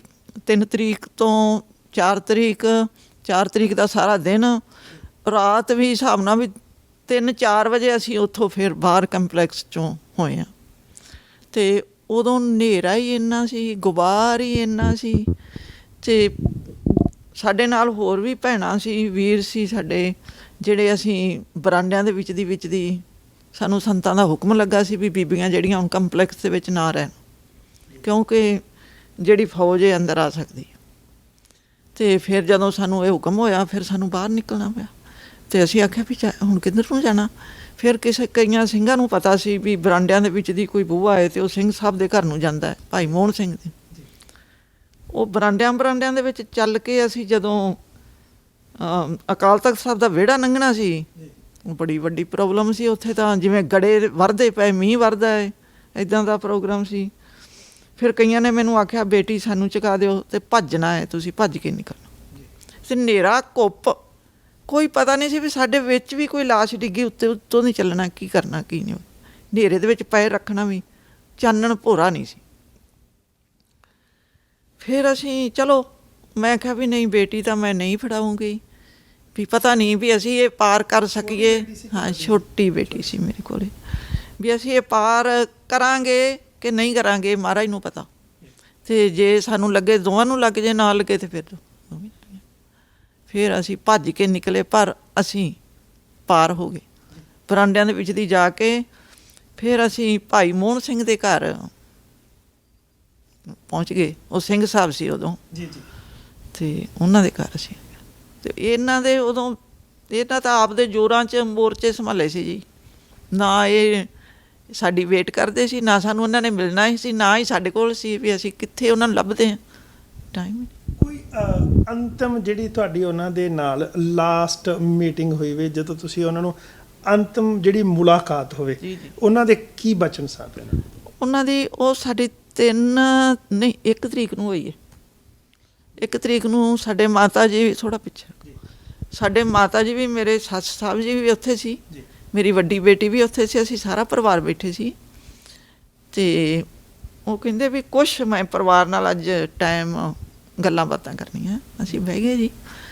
ਅਤੇ ਪਰ ਮੈਨੂੰ ਇਹ ਲੱਗਦਾ ਸੀ ਵੀ ਇਹਨਾਂ ਨੂੰ ਕੁਛ ਇਹਨਾਂ ਦੇ ਚੇਂਜ ਆ, ਵੀ ਇਹਨਾਂ ਕਦੀ ਟਾਈਮ ਦਿੱਤਾ ਹੀ ਨਹੀਂ ਪਰਿਵਾਰ ਨੂੰ, ਅਤੇ ਅੱਜ ਇਹ ਕਿਉਂ ਵੀ ਇਹ ਵਿਸ਼ੇਸ਼ ਕਰਦੇ ਪਏ ਵੀ ਅਸੀਂ ਪਰਿਵਾਰ ਨਾਲ ਕੋਈ ਗੱਲਾਂ ਬਾਤਾਂ ਕਰਨੀਆਂ। ਪਰ ਉੱਤੋਂ ਘੇਰਾ ਵੀ ਟਾਈਟ ਹੋਣ ਡਿਆ ਸੀ, ਅਤੇ ਪਤਾ ਲੱਗਣ ਡਿਆ ਸੀ ਵੀ ਪਤਾ ਨਹੀਂ ਕੀ ਹੋਣਾ। ਅਤੇ ਮੈਨੂੰ ਕੁਛ ਪੱਕੀਆਂ ਕੀਤੀਆਂ, ਅਤੇ ਸਾਡੇ ਮਾਤਾ ਜੀ ਨੂੰ ਕਹਿੰਦੇ ਵੀ ਤੁਸੀਂ ਐਂ ਕਰੋ ਵੀ ਤੁਸੀਂ ਚੱਲੋ ਘਰ, ਸਾਰਾ ਪਰਿਵਾਰ ਚਲੋ। ਅਤੇ ਮਾਤਾ ਜੀ ਕਹਿੰਦੀ ਵੀ ਠੀਕ ਆ। ਅਤੇ ਇਹਨਾਂ ਦੀ ਡਿਊਟੀ ਲਾਈ ਵੀ ਇਹਨਾਂ ਨੂੰ ਉੱਥੇ ਬੱਸ ਚੱਲਦੀ ਸੀ, ਅਤੇ ਸਾਡੇ ਉੱਥੇ ਹੀ ਜਾ ਕੇ ਪਹੁੰਚਦੇ ਸੀ। ਕਹਿੰਦੇ ਵੀ ਉੱਤੇ ਚੜ੍ਹਾ ਕੇ ਅਤੇ ਤੁਸੀਂ ਉਹਨਾਂ ਨੂੰ ਚੜ੍ਹਾਇਓ। ਵੱਡੀ ਬੇਟੀ ਮੇਰੀ ਨੂੰ ਕਹਿੰਦੇ ਵੀ ਜਾ ਬੇਟੇ ਤੂੰ ਨਾਲ। ਉਹਨਾਂ ਨੇ ਉਹਨੇ ਚੋਲੇ ਦੀ ਕੰਨੀ ਫੜ ਲਈ, ਕਹਿੰਦੀ ਡੈਡੀ ਮੈਂ ਨਹੀਂ ਜਾਣਾ, ਮੈਂ ਪੜ੍ਹਨਾ ਹੈ, ਅਤੇ ਮੈਂ ਇੱਥੇ ਮੁਕਤਸਰ ਸਾਹਿਬ ਪੜ੍ਹਨੇ ਪੈਣਾ, ਮੈਂ ਉੱਥੇ ਨਹੀਂ ਪੜ੍ਹਨਾ। ਹਾਂ, ਅੰਮ੍ਰਿਤਸਰ ਪੜ੍ਹਨਾ, ਅਤੇ ਮੈਂ ਉੱਥੇ ਨਹੀਂ ਜਾਣਾ।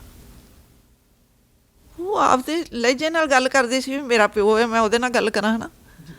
ਅਤੇ ਉਹਨੂੰ ਵਿਚਾਰੇ ਨੂੰ ਕੀ ਪਤਾ ਸੀ ਵੀ ਪੜ੍ਹਾਈ ਦੀ ਗੱਲ ਹੈ ਕਿ ਇੱਥੇ ਕੀ ਹੋਣ ਡਿਆ। ਪਰ ਉਹਨਾਂ ਨੇ ਆਪਦਾ ਚੋਲਾ ਛਡਾ ਕੇ ਅਤੇ ਸਾਡੀ ਮਾਤਾ ਨੂੰ ਉਹਦਾ ਹੱਥ ਫੜਾਤਾ। ਇਹ ਫਿਰ ਜਾੜਾ ਹੈ। ਅਤੇ ਉਹ ਸਾਰਿਆਂ ਨਾਲ, ਵੈਸੇ ਉਦੋਂ ਮਾਤਾ ਉੱਥੇ ਸੀ, ਕਹਿੰਦੇ ਵੀ ਕੁਛ ਕੁ ਪੈਸੇ ਕਿਸੇ ਤੋਂ ਫੜੇ ਸੀ, ਵੀ ਉਹ ਸਾਡੀ ਜੁਆਇੰਟ ਫੈਮਿਲੀ ਦੀ ਨੇ ਲਾਉਣੇ ਸੀ, ਵੀ ਤੁਸੀਂ ਇਹ ਪਹਿਲੋਂ ਅੱਗੇ ਲੱਗ ਕੇ ਜਿਹੜਾ ਕਰਜ਼ਾ ਇਹ ਲਾਉਣਾ। ਅੱਛਾ, ਦੂਜੀ ਗੱਲ ਇਹ ਆ ਵੀ ਤੂੰ ਮੈਨੂੰ ਕਹਿੰਦੇ ਵੀ ਬੱਚੇ ਜਿਹੜੇ ਆ ਨਾ, ਇਹਨਾਂ ਨੂੰ ਵਿੱਦਿਆ ਜ਼ਰੂਰ ਚਾਹੀਦੀ ਹੈ। ਵਾਹਵਾ ਚਿਰ ਜਦੋਂ ਗੱਲਾਂ ਕੀਤੀਆਂ, ਅਤੇ ਮੈਂ ਕਿਹਾ ਵੀ ਅੱਗੇ ਮੈਨੂੰ ਤੁਸੀਂ ਕਦੀ ਐਵੇਂ ਤੇ ਡਿਊਟੀਆਂ ਨਹੀਂ ਲਾਈਆਂ, ਅਤੇ ਅੱਜ ਕੀ ਗੱਲ ਹੈ ਨਾ। ਕਹਿੰਦੇ ਵੀ ਜਿਹੜੇ ਟਾਈਮ ਨੂੰ ਅਸੀਂ ਉਡੀਕਦੇ ਸਾਂ, ਉਹ ਟਾਈਮ ਆ ਗਿਆ, ਅਤੇ ਸਪਸ਼ਟ ਆ ਵੀ ਅਸੀਂ ਤਾਂ ਸ਼ਹੀਦ ਹੋ ਜਾਣਾ। ਅਤੇ ਤੁਸੀਂ ਇਹ ਗੱਲਾਂ ਜਿਹੜੀਆਂ ਇਹ ਤੁਹਾਨੂੰ ਕਰਨੀਆਂ ਪੈਣੀਆਂ। ਮੈਂ ਕਿਹਾ ਮੈਂ ਇਕੱਲੀ ਨਹੀਂ ਕਰ ਸਕਦੀ। ਤੇ ਕਹਿੰਦੇ ਵੀ ਸੁਣ ਤਾਂ ਸਕਦੀ ਹਾਂ। ਫਿਰ ਉਹਨਾਂ ਨੇ ਮੈਨੂੰ ਹਦਾਇਤਾਂ ਕੀਤੀਆਂ ਕਈ ਵੀ ਤੁਸੀਂ ਮਾਤਾ ਦਾ ਸਤਿਕਾਰ ਰੱਖਣਾ, ਬੱਚਿਆਂ ਦਾ ਧਿਆਨ ਰੱਖਣਾ, ਬਿਜੀ ਰਹਿਣਾ ਤੇ ਆਪਣੇ ਨਿਤਨੇਮ 'ਚ ਸਾਰਾ। ਚਲੋ ਵਾਹਿਗੁਰੂ।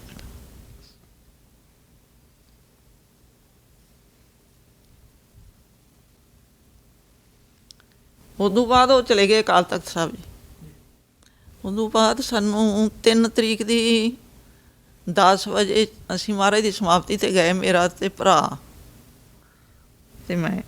ਉਹ ਵੀ ਉੱਥੇ ਹੀ ਸ਼ਹੀਦ ਹੋ ਗਿਆ ਵਿਚਾਰਾ। ਉਹਨਾਂ ਦਾ ਕੀ ਨਾਮ ਸੀ? ਅਵਤਾਰ ਸਿੰਘ। ਉਹਦੀ ਡਿਊਟੀ ਮੇਰੇ ਕੋਲ ਲਾਈ ਵੀ ਤੂੰ ਭੈਣ ਦੇ ਕੋਲ ਰਹਿ ਪਾ, ਤੇ ਉਹ ਵੀ ਸ਼ਹਾਦਤ ਪ੍ਰਾਪਤ ਕਰੇ। ਉਹ ਹੀ ਨਹੀਂ ਰਹੇ।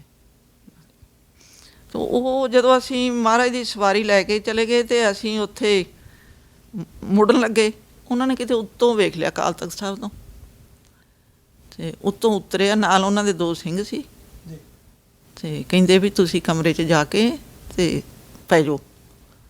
ਉਹਨਾਂ ਨੂੰ ਉੱਧਰੋਂ ਸਾਰੇ ਹੀ ਉਹ ਜਿੰਨੇ ਸਿੰਘ ਸੀ ਇਹਨੂੰ ਚੁਕੰਨੇ ਹੋਣ ਡਏ ਸੀ ਵੀ ਪਤਾ ਨਹੀਂ ਹੋਣ ਵਾਲਾ ਕੁਛ, ਤੇ ਸਾਨੂੰ ਨਹੀਂ ਸੀ ਪਤਾ।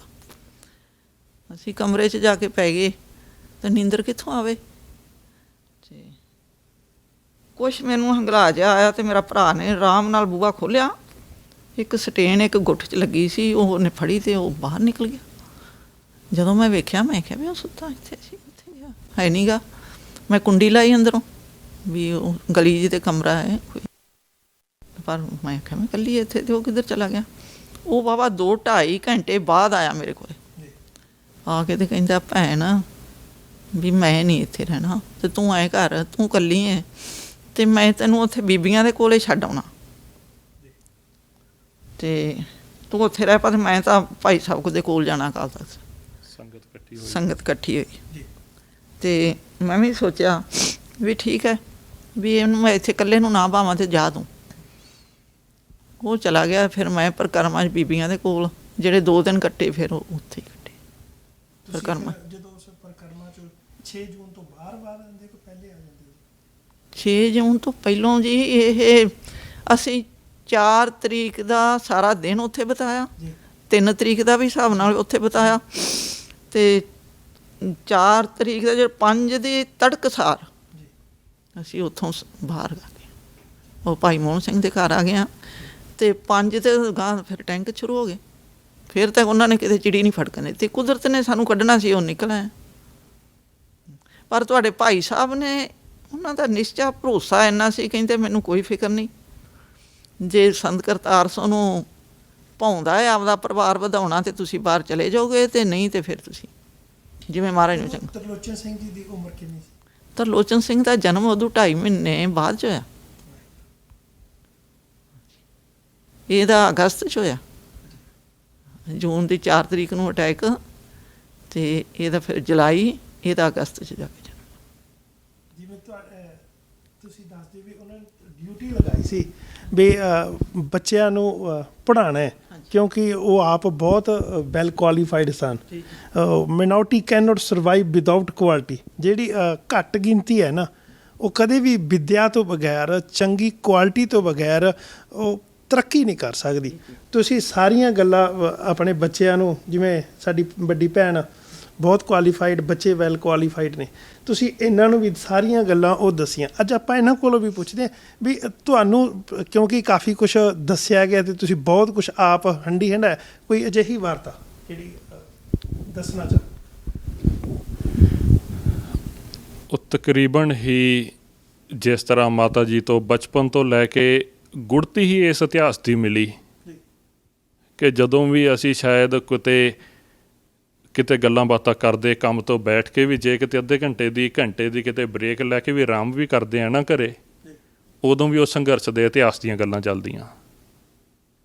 ਤੇ ਉਸ ਸਮੇਂ ਦੇ ਵਿੱਚੋਂ ਮਾਤਾ ਜੀ ਜਿਸ ਤਰ੍ਹਾਂ ਸਾਨੂੰ ਦੱਸਦੇ ਨੇ ਕਿ ਜਦੋਂ ਪਿਤਾ ਜੀ ਨੇ ਇਹਨਾਂ ਦੀ ਆਖਰੀ ਵਾਰ ਜੋ ਡਿਊਟੀਆਂ ਲਾਈਆਂ ਕਿ ਅਸੀਂ ਕਿਸੇ ਤੋਂ ਉਧਾਰ ਪੈਸੇ ਫੜੇ ਹੋਏ ਨੇ, ਉਹ ਤੁਸੀਂ ਮੋੜਨੇ ਨੇ, ਬੱਚਿਆਂ ਨੂੰ ਹਾਂਜੀ ਵੀ ਇਹ ਨਾ ਹੋਵੇ ਵੀ ਮੇਰੇ ਤੋਂ ਬਾਅਦ ਉਹ ਕਰਜ਼ਾ ਨਾ ਮੁੜੇ ਅਤੇ ਮੇਰੇ ਨਾਂ ਨੂੰ ਜਿਹੜਾ ਆ ਜਾਂ ਸੰਤਾਂ ਦੇ ਨਾਂ ਨੂੰ ਇਹ ਲੱਗੇ ਵੀ ਸੰਤਾਂ ਦੇ ਪਰਿਵਾਰ ਨੇ ਕਰਜ਼ਾ ਨਹੀਂ ਮੋੜਿਆ। ਉਹ ਹੋ ਗਿਆ ਬੱਚਿਆਂ ਨੂੰ ਪੜ੍ਹਾਉਣਾ। ਅਤੇ ਮਾਤਾ ਜੀ ਆਪ ਦੱਸਦੇ ਨੇ ਕਿ ਇਹਨਾਂ ਨੇ ਸਿਰਫ ਕੋਸ਼ਿਸ਼ਾਂ ਕੀਤੀਆਂ, ਉਹਨਾਂ ਦੇ ਬਚਨਾਂ ਨਾਲ ਹੀ ਆਪੇ ਹੀ ਸਾਰੇ ਜਿੰਨੇ ਵੀ ਉਹਨਾਂ ਨੇ ਬਚਨ ਕੀਤੇ, ਇੱਕ ਵੀ ਬਚਨ ਐਸਾ ਨਹੀਂ ਜਿਹੜਾ ਪੂਰਾ ਨਾ ਹੋਇਆ ਹੋਵੇ। ਸਾਰੇ ਬਚਨ ਇੱਕ ਇੱਕ ਕਰਕੇ ਮੈਂ ਸਮਝਦਾ ਇਹ ਅਕਾਲ ਪੁਰਖ ਦੀ ਕਿਰਪਾ ਨਾਲ ਉਹਨਾਂ ਦੇ ਬਚਨ ਹੀ ਨੇ ਕਿ ਅੱਜ ਅਸੀਂ ਤਿੰਨੇ ਭੈਣ ਭਰਾ ਮਾਸਟਰਸ ਡਿਗਰੀ ਜਿਹੜੀਆਂ ਨੇ ਉਹ 2-2 ਮਾਸਟਰਸ ਡਿਗਰੀ ਲੈ ਕੇ ਬੈਠੇ ਹਾਂ।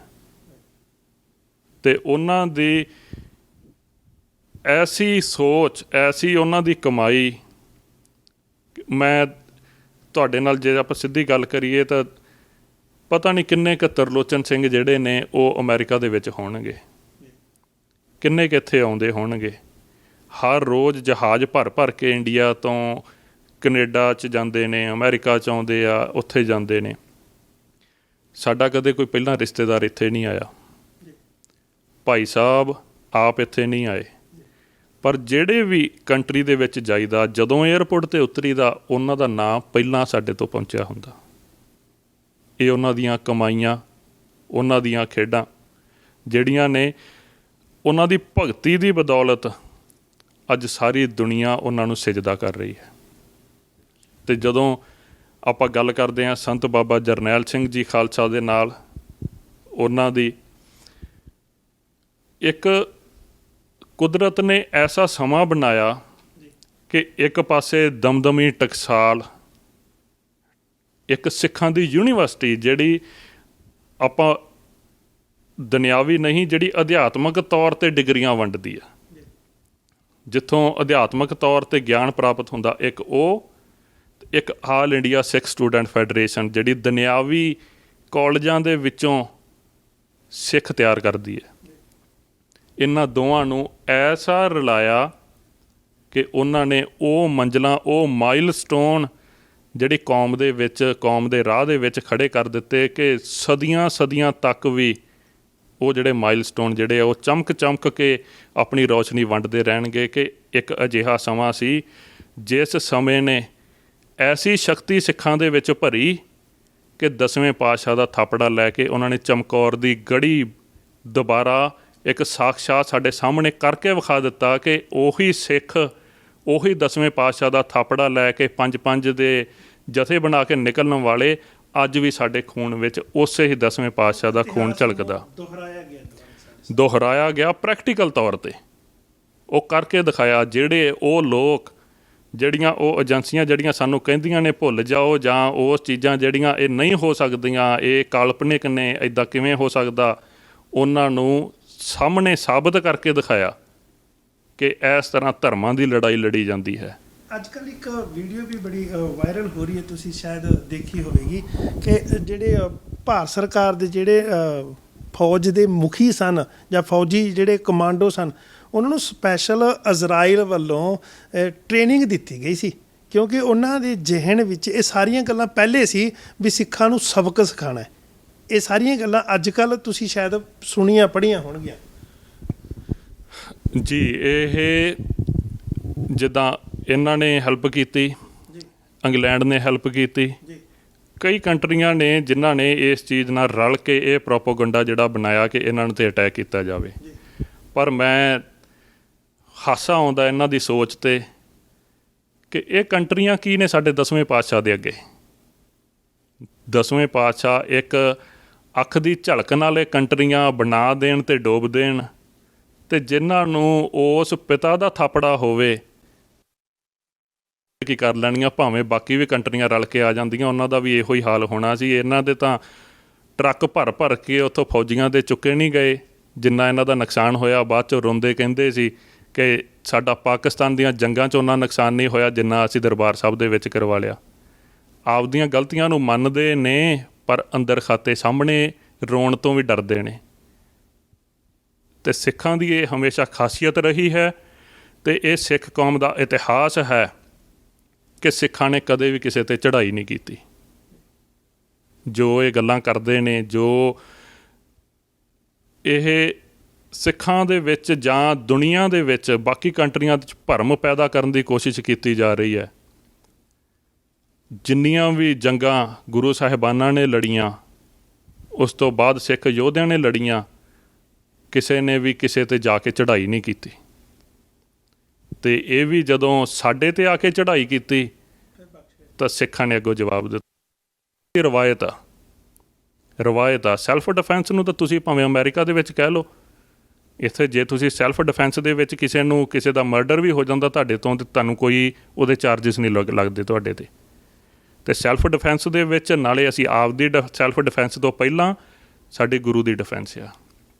ਅਸੀਂ ਖਾਲਸਾ ਫੌਜ ਕਹਿੰਦੇ ਆ, ਤੇ ਖਾਲਸੇ ਫੌਜ ਦਾ ਫਾਇਦਾ ਕੀ ਜੇ ਟੈਂਕ ਆ ਕੇ ਅਕਾਲ ਤਖਤ ਸਾਹਿਬ ਨੂੰ ਢਹਿ ਢੇਰੀ ਕਰਦੇ ਹੋਣ ਤੇ ਫੌਜ ਜਿਹੜੀ ਚੁੱਪ ਕਰਕੇ ਬੈਠੀ ਰਹੇ।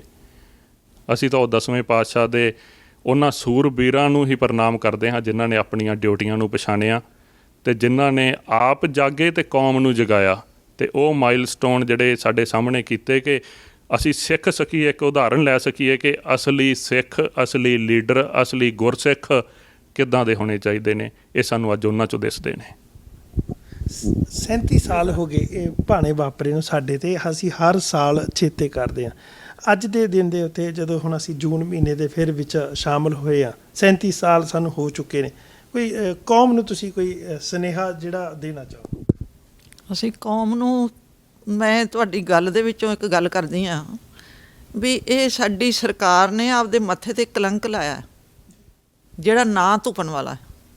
ਹਾਂਜੀ, ਇਹ ਇੱਦਾਂ ਸਾਡੇ ਗੁਰੂਆਂ ਨੇ ਇੰਨੇ ਜੰਗਾਂ ਲੜ ਕੇ, ਇੱਕ ਇਤਿਹਾਸ ਦੱਸਦਾ, ਕਹਿੰਦੇ ਗੁਰੂ ਕਲਗੀਆਂ ਵਾਲੇ ਨੇ ਇੱਕ ਜੰਗ ਲੜੀ ਤੇ ਉਹਦੇ ਨਾਲ ਜਥੇਦਾਰ ਜਿਹੜੇ ਨਾਲ ਸੀ ਸਿੰਘ, ਉਹ ਵੀ ਸੀ, ਤੇ ਦੀਵਾਨ ਸਜਿਆ। ਮਹਾਰਾਜ ਕਹਿੰਦੇ ਰਹਿ ਰਸ ਕਰਕੇ ਫੇਰ ਹੀ ਆਪਾਂ ਉਹਨਾਂ ਨਾਲ ਲੜਾਈ ਕਰਨੀ ਹੈ। ਤੇ ਸਿੰਘ ਕਾਲੇ ਪੈਣ ਵੀ ਉਹਨਾਂ ਨੇ ਆ ਕੇ ਜੁੱਪ ਲੈਣਾ। ਮਹਾਰਾਜ ਕਹਿੰਦੇ ਆਰਾਮ ਨਾਲ ਬੈਠੋ, ਉਸ ਨੂੰ ਚੇਤਾ, ਬਾਣੀ ਨੂੰ ਚੇਤਾ ਕਰੋ। ਜਦੋਂ ਸਮਾਪਤੀ ਹੋਈ ਤੇ ਉਹ ਜਦੋਂ ਜੰਗ ਲੜਨ ਲੱਗੇ ਤੇ ਉਹ ਮੁਗਲ ਫੌਜ ਜਿਹੜੀ ਸੀ, ਉਹ ਸਿੰਘ ਨੇ ਹੱਥੇ ਉਹਨਾਂ ਦੇ ਘੋੜਿਆਂ ਦੇ ਥੱਲੇ ਵੜ ਕੇ ਤੇ ਉਹਨਾਂ ਨੂੰ ਵੱਢ ਦਿੱਤਾ ਉਹਨਾਂ ਨੇ। ਤੇ ਉਹਨਾਂ ਨੂੰ ਇਹੋ ਜਿਹੀ ਭਾਜੜ ਪਈ ਵੀ ਉਹ ਭੱਜ ਨਿਕਲੇ ਤੇ 10ਵੇਂ ਪਾਤਸ਼ਾਹ ਕਹਿੰਦੇ ਆ ਜਾਓ ਹੁਣ, ਬਸ ਚਲੇ ਗਏ ਆ ਇਹ। ਸਿੰਘ ਕਹਿੰਦੇ, ਉਹ ਜਥੇਦਾਰ ਕਹਿੰਦੇ ਵੀ ਮਹਾਰਾਜ ਜੀ ਤੁਸੀਂ ਕੀ ਕਰਦੇ ਜੇ, ਵੀ ਹੁਣ ਇਹ ਭੱਜੇ ਆ ਤੇ ਹੁਣ ਇਹਨਾਂ ਨੂੰ ਛੱਡ ਕਿਵੇਂ ਦਈਏ, ਅਸੀਂ ਇਹਨਾਂ ਨੂੰ ਮਾਰ ਕੇ ਮੁਕਾ ਕੇ ਆਵਾਂਗੇ। ਕਹਿੰਦੇ ਨਹੀਂ, ਮਹਾਰਾਜ ਕਹਿੰਦੇ ਨਹੀਂ, ਆਪਣਾ ਮਿਸ਼ਨ ਨਹੀਂ ਗਾ ਇਹਨਾਂ ਨੂੰ ਮਾਰਨਾ, ਆਪਾਂ ਇਹਨਾਂ ਨੂੰ ਭਜਾਉਣਾ ਹੀ ਸੀ। ਉਹ ਨਾ ਆਖੇ ਲੱਗੇ। ਤੇ ਜਦੋਂ ਮਾਰਨ ਗਏ ਉਹਨਾਂ ਨੇ ਘੇਰ ਕੇ ਉਹਨਾਂ ਨੂੰ ਵੀ ਉੱਥੇ ਚੜ੍ਹਾਈ ਕਰ ਗਏ। ਤੇ ਮਹਾਰਾਜ ਕਲਗੀਆਂ ਵਾਲੇ ਕਹਿੰਦੇ ਭਾਈ ਸਾਡਾ ਤਾਂ ਇਹ ਆ ਵੀ ਜ਼ੁਲਮ ਦਾ ਟਾਕਰਾ ਕਰਨਾ ਹੈ, ਅਸੀਂ ਕਿਸੇ ਨੂੰ ਮਾਰਨ ਵਾਸਤੇ ਚੜ੍ਹਾਈਆਂ ਨਹੀਂ ਕਰਦੇ। ਇਹੀ ਇਹਨਾਂ ਦੇ ਸਿੱਖਾਂ ਦੇ ਵਿੱਚ ਕੁਆਲਿਟੀ ਸੀ ਵੀ ਇਹਨਾਂ ਆਪਣਾ ਆਪ ਬਚਾਉਣਾ ਸੀ। ਪਰ ਜਦੋਂ ਚੜ੍ਹ ਕੇ ਆਏ, ਉਹ ਬਰਾੜ ਨੇ ਇੱਕ ਕਿਤਾਬ ਦੇ ਵਿੱਚ ਇਹ ਲਿਖਿਆ ਹੈ, ਕਹਿੰਦੇ ਵੀ ਜਿਹੜੇ ਰੂਸ ਤੋਂ ਕਮਾਂਡੋ ਲੈ ਕੇ ਆਏ ਸਾਂ ਅਸੀਂ 30 ਕਮਾਂਡੋ, ਉਹ ਚੱਲਦੇ ਜਾਂਦੇ ਪੰਛੀ ਦੀ ਅੱਖ ਦੇ ਵਿੱਚ ਨਿਸ਼ਾਨਾ ਬੰਨ੍ਹ ਦਿੰਦੇ ਸੀ ਤੇ ਉਹ ਪੰਛੀ ਉੱਥੋਂ ਹੀ ਵਿਚਾਰਾ ਬੁੜਕ ਜਾਂਦਾ ਸੀ, ਥੱਲੇ ਡਿੱਗ ਜਾਂਦਾ। ਵੀ ਇਹੋ ਜਿਹੇ ਕਮਾਂਡੋ ਇਹਨਾਂ ਸਿੱਖਾਂ ਵਾਸਤੇ ਤਿਆਰ ਕੀਤੇ ਸੀ। ਤੇ ਇਹਨਾਂ ਨੂੰ ਪੁੱਛੋ ਵੀ ਆਪੇ ਹੀ ਇਹਨਾਂ ਨੇ ਕਿਤਾਬ ਲਿਖੀ ਤੇ ਕਹਿੰਦੇ ਉਹਨਾਂ 'ਚ ਇੱਕ ਵੀ ਨਹੀਂ ਬਚਣ ਦਿੱਤਾ। ਇਹ ਤਾਕਤ ਜਿਹੜੀ ਹੈ ਇਹ ਉਸੇ ਨੇ ਹੀ ਪਾਈ ਹੈ, ਕਲਗੀਆਂ ਵਾਲੇ ਨੇ ਪਾਈ ਹੈ। ਅਸੀਂ ਤਾਂ ਉਹਨਾਂ ਦੀਆਂ ਗਥਾਵਾਂ ਕਹਿ ਕੇ ਦੱਸ ਹੀ ਸਕਦੇ ਹਾਂ ਵੀ ਆਹ ਕੁਛ ਕੀਤਾ। ਮੈਂ ਕਿਸੇ ਨਾਲ ਗੱਲ ਕੀਤੀ, ਮੈਂ ਕਿਹਾ ਵੀ ਆਪਣਾ ਇਤਿਹਾਸ, ਆਪਾਂ ਇੰਨਾ ਵੱਡਾ ਰਚ ਕੇ ਤੇ ਆਪਣਾ ਇਤਿਹਾਸ ਲਿਖ ਕਿਉਂ ਨਹੀਂ ਸਕਦੇ? ਵੱਡਾ ਸਵਾਲ। ਉਹ ਕਹਿੰਦੇ ਗੁਲਾਮ ਕੌਮਾਂ ਜਿਹੜੀਆਂ ਹੁੰਦੀਆਂ ਉਹਨਾਂ ਦਾ ਇਤਿਹਾਸ ਲਿਖਣ ਹੀ ਨਹੀਂ ਦਿੰਦੇ, ਕਰਪ ਕਰਦੇ, ਬਹਿਣ ਲੱਗ ਜਾਂਦਾ। ਜੇ ਕੋਈ ਲਿਖੇ ਵੀ ਤੇ ਲਿਖਣ ਨਹੀਂ ਦਿੰਦੇ। ਮੈਂ ਇੱਕ ਜਗ੍ਹਾ ਸੁਣਿਆ ਸੀ ਵੀ ਜਿਹੜੇ ਗੁਲਾਮ ਕੌਮਾਂ ਹੁੰਦੀਆਂ ਨੇ ਨਾ, ਉਹਨਾਂ ਦਾ ਇਤਿਹਾਸ ਸਰਕਾਰਾਂ ਲਿਖਦੀਆਂ ਨੇ, ਉਹ ਆਪਦੀ ਮਰਜ਼ੀ ਨਾਲ। ਇਹ ਉਹਨਾਂ ਦੀ ਲਿਖੀ ਕਿਤਾਬ ਦੀ ਗੱਲ ਮੈਂ ਤੁਹਾਨੂੰ ਦੱਸਦੀ ਪਈ ਵੀ ਉਹ 30 ਕਮਾਂਡੋਆਂ ਦੇ ਵਿੱਚੋਂ ਇੱਕ ਵੀ ਕਮਾਂਡੋ ਨਹੀਂ ਬਚਿਆ ਉਹਨਾਂ ਦਾ। ਤੇ ਜੇ ਉਹ ਇਹ ਅਜੇ ਤੱਕ ਉਹ ਆਪਦੀਆਂ ਕਿਤਾਬਾਂ ਲਿਖ ਕੇ ਰੋਂਦੇ ਆ ਵੀ ਸਾਡੇ ਕਮਾਂਡੋ ਮਾਰ ਦਿੱਤੇ, ਤੇ ਜਿਹੜੇ ਸਾਡੇ ਹੀਰੇ ਜਿਹੜੇ ਲੈ ਗਏ ਜੇ, ਸਾਨੂੰ ਉਹ ਜ਼ਖਮ ਜਿਹੜੇ ਆ ਉਹ ਅਜੇ ਅੱਲੇ ਹੀ ਉੱਦਾਂ ਹੀ। ਤੁਹਾਡਾ ਬਹੁਤ ਧੰਨਵਾਦ ਜੀ, ਤੁਸੀਂ ਸਮਾਂ ਬਖਸ਼ਿਸ਼ ਕੀਤਾ। ਇਹ ਪਰਿਵਾਰ ਸਰਦਾਰਨੀ ਹਰਮੀਤ ਕੌਰ ਜੀ ਤੇ ਉਹਨਾਂ ਦੇ ਸਪੁੱਤਰ ਭਾਈ ਤਰਲੋਚਨ ਸਿੰਘ ਜੀ, ਇਹਨਾਂ ਨੇ ਸਮਾਂ ਦਿੱਤਾ। ਹਾਂਜੀ, ਕੋਈ ਲਾਸਟ ਦੇ ਵਿੱਚ ਕੋਈ ਗੱਲ ਕਹਿਣਾ ਚਾਹੋ? ਇੱਕ ਬੇਨਤੀ, ਮੈਂ ਉਹਨਾਂ ਹੀ ਸਿੱਖਿਆਵਾਂ ਦੇ ਵਿੱਚੋਂ ਜਾਂ ਉਹਨਾਂ ਹੀ ਡਿਊਟੀਆਂ ਦੇ ਵਿੱਚੋਂ ਜੋ ਪਿਤਾ ਜੀ ਨੇ ਮਾਤਾ ਜੀ ਦੀ ਡਿਊਟੀ ਲਾਈ ਕਿ ਅਗਲੀਆਂ ਪੀੜ੍ਹੀਆਂ ਦੇ ਵਿੱਚ ਚੱਲਣੀ ਚਾਹੀਦੀ ਹੈ, ਉਹੀ ਸਾਰਿਆਂ ਨਾਲ ਮੈਂ ਸ਼ੇਅਰ ਕਰਨੀ ਚਾਹੂੰਗਾ ਤੇ ਬੇਨਤੀ ਕਰਨੀ ਚਾਹੂੰਗਾ ਕਿ ਸਿੱਖ ਕੌਮ ਦੇ ਵਿੱਚ ਅੱਜ ਜਿਸ ਚੀਜ਼ ਦੀ ਸਭ ਤੋਂ ਵੱਡੀ ਲੋੜ ਹੈ ਉਹ ਹੈ ਦੁਨਿਆਵੀ ਪੜ੍ਹਾਈ ਦੀ ਵੀ। ਆਪਣੇ ਸਕੂਲ, ਕਾਲਜ, ਯੂਨੀਵਰਸਿਟੀਆਂ ਸਾਡੀਆਂ ਆਪਣੀਆਂ ਹੋਣ ਸਿੱਖਾਂ ਦੀਆਂ, ਜਿਹਦੇ ਵਿੱਚ ਅਸੀਂ ਨਿਰੋਲ ਇਤਿਹਾਸ ਪੜ੍ਹਾ ਸਕੀਏ, ਜਿਹਦੇ ਵਿੱਚ ਸਰਕਾਰਾਂ ਕੋਈ ਰਲਾ ਨਾ ਕਰ ਸਕਣ। ਸਾਡੇ ਆਪਦੇ ਐਜੂਕੇਸ਼ਨ ਸਿਸਟਮ ਆਪਦੇ ਬਣ, ਸਾਡੇ ਹੌਸਪੀਟਲ ਸਾਡੇ ਆਪਦੇ ਹੋਣ। ਜਿੰਨਾ ਚਿਰ ਅਸੀਂ ਆਪਣੇ ਬੱਚਿਆਂ ਨੂੰ ਉੱਚੀ ਵਿੱਦਿਆ ਦੇ ਕੇ ਉਹਨਾਂ ਡਿਸੀਜ਼ਨ ਮੇਕਿੰਗ ਅਹੁਦਿਆਂ ਤੱਕ ਨਹੀਂ ਪਹੁੰਚਾ ਦਿੰਦੇ, ਉਹਨਾਂ ਚਿਰ ਸ਼ਾਇਦ ਸਾਨੂੰ ਵਾਰ-ਵਾਰ ਇਹਨਾਂ ਦੇ ਪਿੱਛੇ ਗੇੜੇ ਕੱਢਣੇ ਪੈਣਗੇ ਤੇ ਸ਼ਾਇਦ ਇਸੇ ਹੀ ਤਰ੍ਹਾਂ ਅੱਗੋਂ ਸਾਨੂੰ ਧੱਕੇ ਖਾਂਦੇ ਪੈਣਗੇ।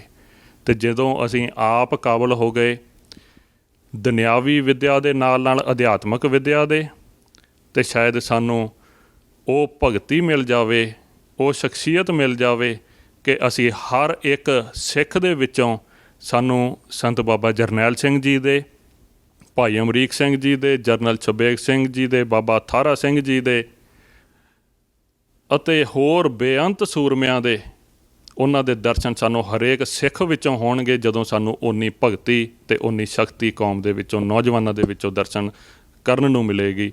ਇੰਨੀਆਂ ਹੀ ਬੇਨਤੀਆਂ ਜਿਹੜੀਆਂ ਨੇ ਉਹ ਸਭ ਤੋਂ ਵੱਡੀਆਂ ਤੇ ਜ਼ਰੂਰੀ ਨੇ ਕੌਮ ਦੇ ਵਿੱਚ ਕਿ ਅਸੀਂ ਐਜੂਕੇਟਡ ਹੋਈਏ, ਆਪਣੇ ਇਤਿਹਾਸ ਤੋਂ ਜਾਣੂ ਹੋਈਏ, ਆਪਣੀ ਮਰਿਆਦਾ ਦੇ ਵਿੱਚ, ਰਹਿਤ ਦੇ ਵਿੱਚ, ਅਤੇ ਉਹਨਾਂ ਸਾਰੇ ਪਾਏ ਪੂਰਨਿਆਂ ਦੇ ਉੱਤੇ ਚੱਲਣ ਦੀ ਕੋਸ਼ਿਸ਼ ਕਰੀਏ ਜੋ ਸਾਡੇ ਗੁਰੂ ਸਾਹਿਬਾਨਾਂ ਨੇ ਅਤੇ ਉਹਨਾਂ ਸੂਰਬੀਰਾਂ ਨੇ ਸਾਡੇ ਲਈ ਪਾਏ, ਸਾਡੇ ਲਈ ਖੂਨ ਡੋਲ ਕੇ ਲਿਖਿਆ ਇਹ ਇਤਿਹਾਸ। ਜੋ ਤਰੀਕੇ ਸਾਡੇ ਲਈ ਆਪਣੇ ਖੂਨ ਨਾਲ ਲਿਖਿਆ, ਇਹ ਸ਼ਾਹੀ ਨਹੀਂ, ਇਹ ਖੂਨ ਨਾਲ ਲਿਖਿਆ ਹੋਇਆ ਇਤਿਹਾਸ ਹੈ। ਅਤੇ ਸਾਨੂੰ ਉਸੇ ਚੀਜ਼ ਨੂੰ ਪੜ੍ਹਨ ਦੀ ਅਤੇ ਆਪਣੀ ਜ਼ਿੰਦਗੀ ਵਿੱਚ ਅਪਣਾਉਣ ਲਈ ਗੁਰੂ ਮਹਾਰਾਜ ਦੇ ਚਰਨਾਂ ਵਿੱਚ ਅਰਦਾਸ ਜ਼ਰੂਰ ਕਰਨੀ ਚਾਹੀਦੀ ਹੈ। ਅਸੀਂ ਤੁਹਾਡਾ ਬਹੁਤ ਧੰਨਵਾਦ ਕਰਦੇ ਹਾਂ ਵੀ ਤੁਸੀਂ ਆਪਣੇ ਬਿਜੀ ਸਕੈਜੂਲ ਵਿੱਚੋਂ ਸਮਾਂ ਕੱਢ ਕੇ ਪੰਜਾਬੀ ਲੋਕ ਚੈਨਲ ਦੇ ਦਰਸ਼ਕਾਂ ਦੇ ਰੂਬਰੂ ਹੋਏ, ਸਾਨੂੰ ਸਾਡੀ ਬੇਨਤੀ ਨੂੰ ਪ੍ਰਵਾਨ ਕੀਤਾ। ਦਰਸ਼ਕੋ, ਤੁਹਾਨੂੰ ਇਹ ਜਿਹੜੀ ਸਾਡੀ ਗੱਲਬਾਤ ਹੈ ਕਿਵੇਂ ਲੱਗੀ, ਤੁਹਾਡੇ ਇਸ ਦੇ ਪ੍ਰਤੀ ਕੀ ਵਿਚਾਰ ਨੇ, ਅਤੇ ਸਾਨੂੰ ਕਮੈਂਟ ਬਾਕਸ ਦੇ ਵਿੱਚ ਜ਼ਰੂਰ ਦੱਸਿਆ ਜੇ। ਤੋ ਦੇਖਦੇ ਰਹੋ ਪੰਜਾਬੀ ਲੋਕ ਚੈਨਲ।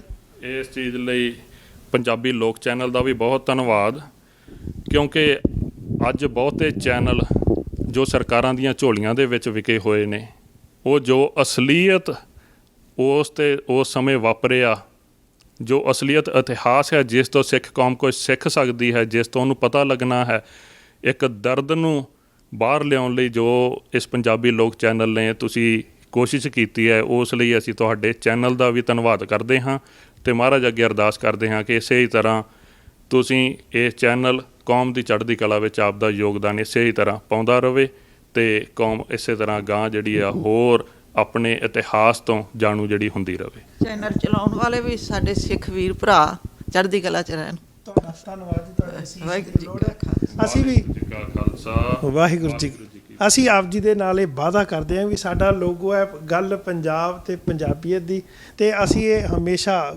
ਠੋਕ ਵਜਾ ਕੇ ਗੱਲ ਜਿਹੜੀ ਹੈ ਹਰ ਪਲੇਟਫਾਰਮ 'ਤੇ ਕਰਦੇ ਹਾਂ ਅਤੇ ਕਰਦੇ ਰਹਾਂਗੇ। ਬਹੁਤ ਧੰਨਵਾਦ। ਦੇਖਦੇ ਰਹੋ ਪੰਜਾਬੀ ਲੋਕ ਚੈਨਲ। ਹਰਪਾਲ ਸਿੰਘ ਸੁਨਾਮ। ਵਾਹਿਗੁਰੂ ਜੀ ਕਾ ਖਾਲਸਾ, ਵਾਹਿਗੁਰੂ ਜੀ ਕੀ ਫਤਿਹ।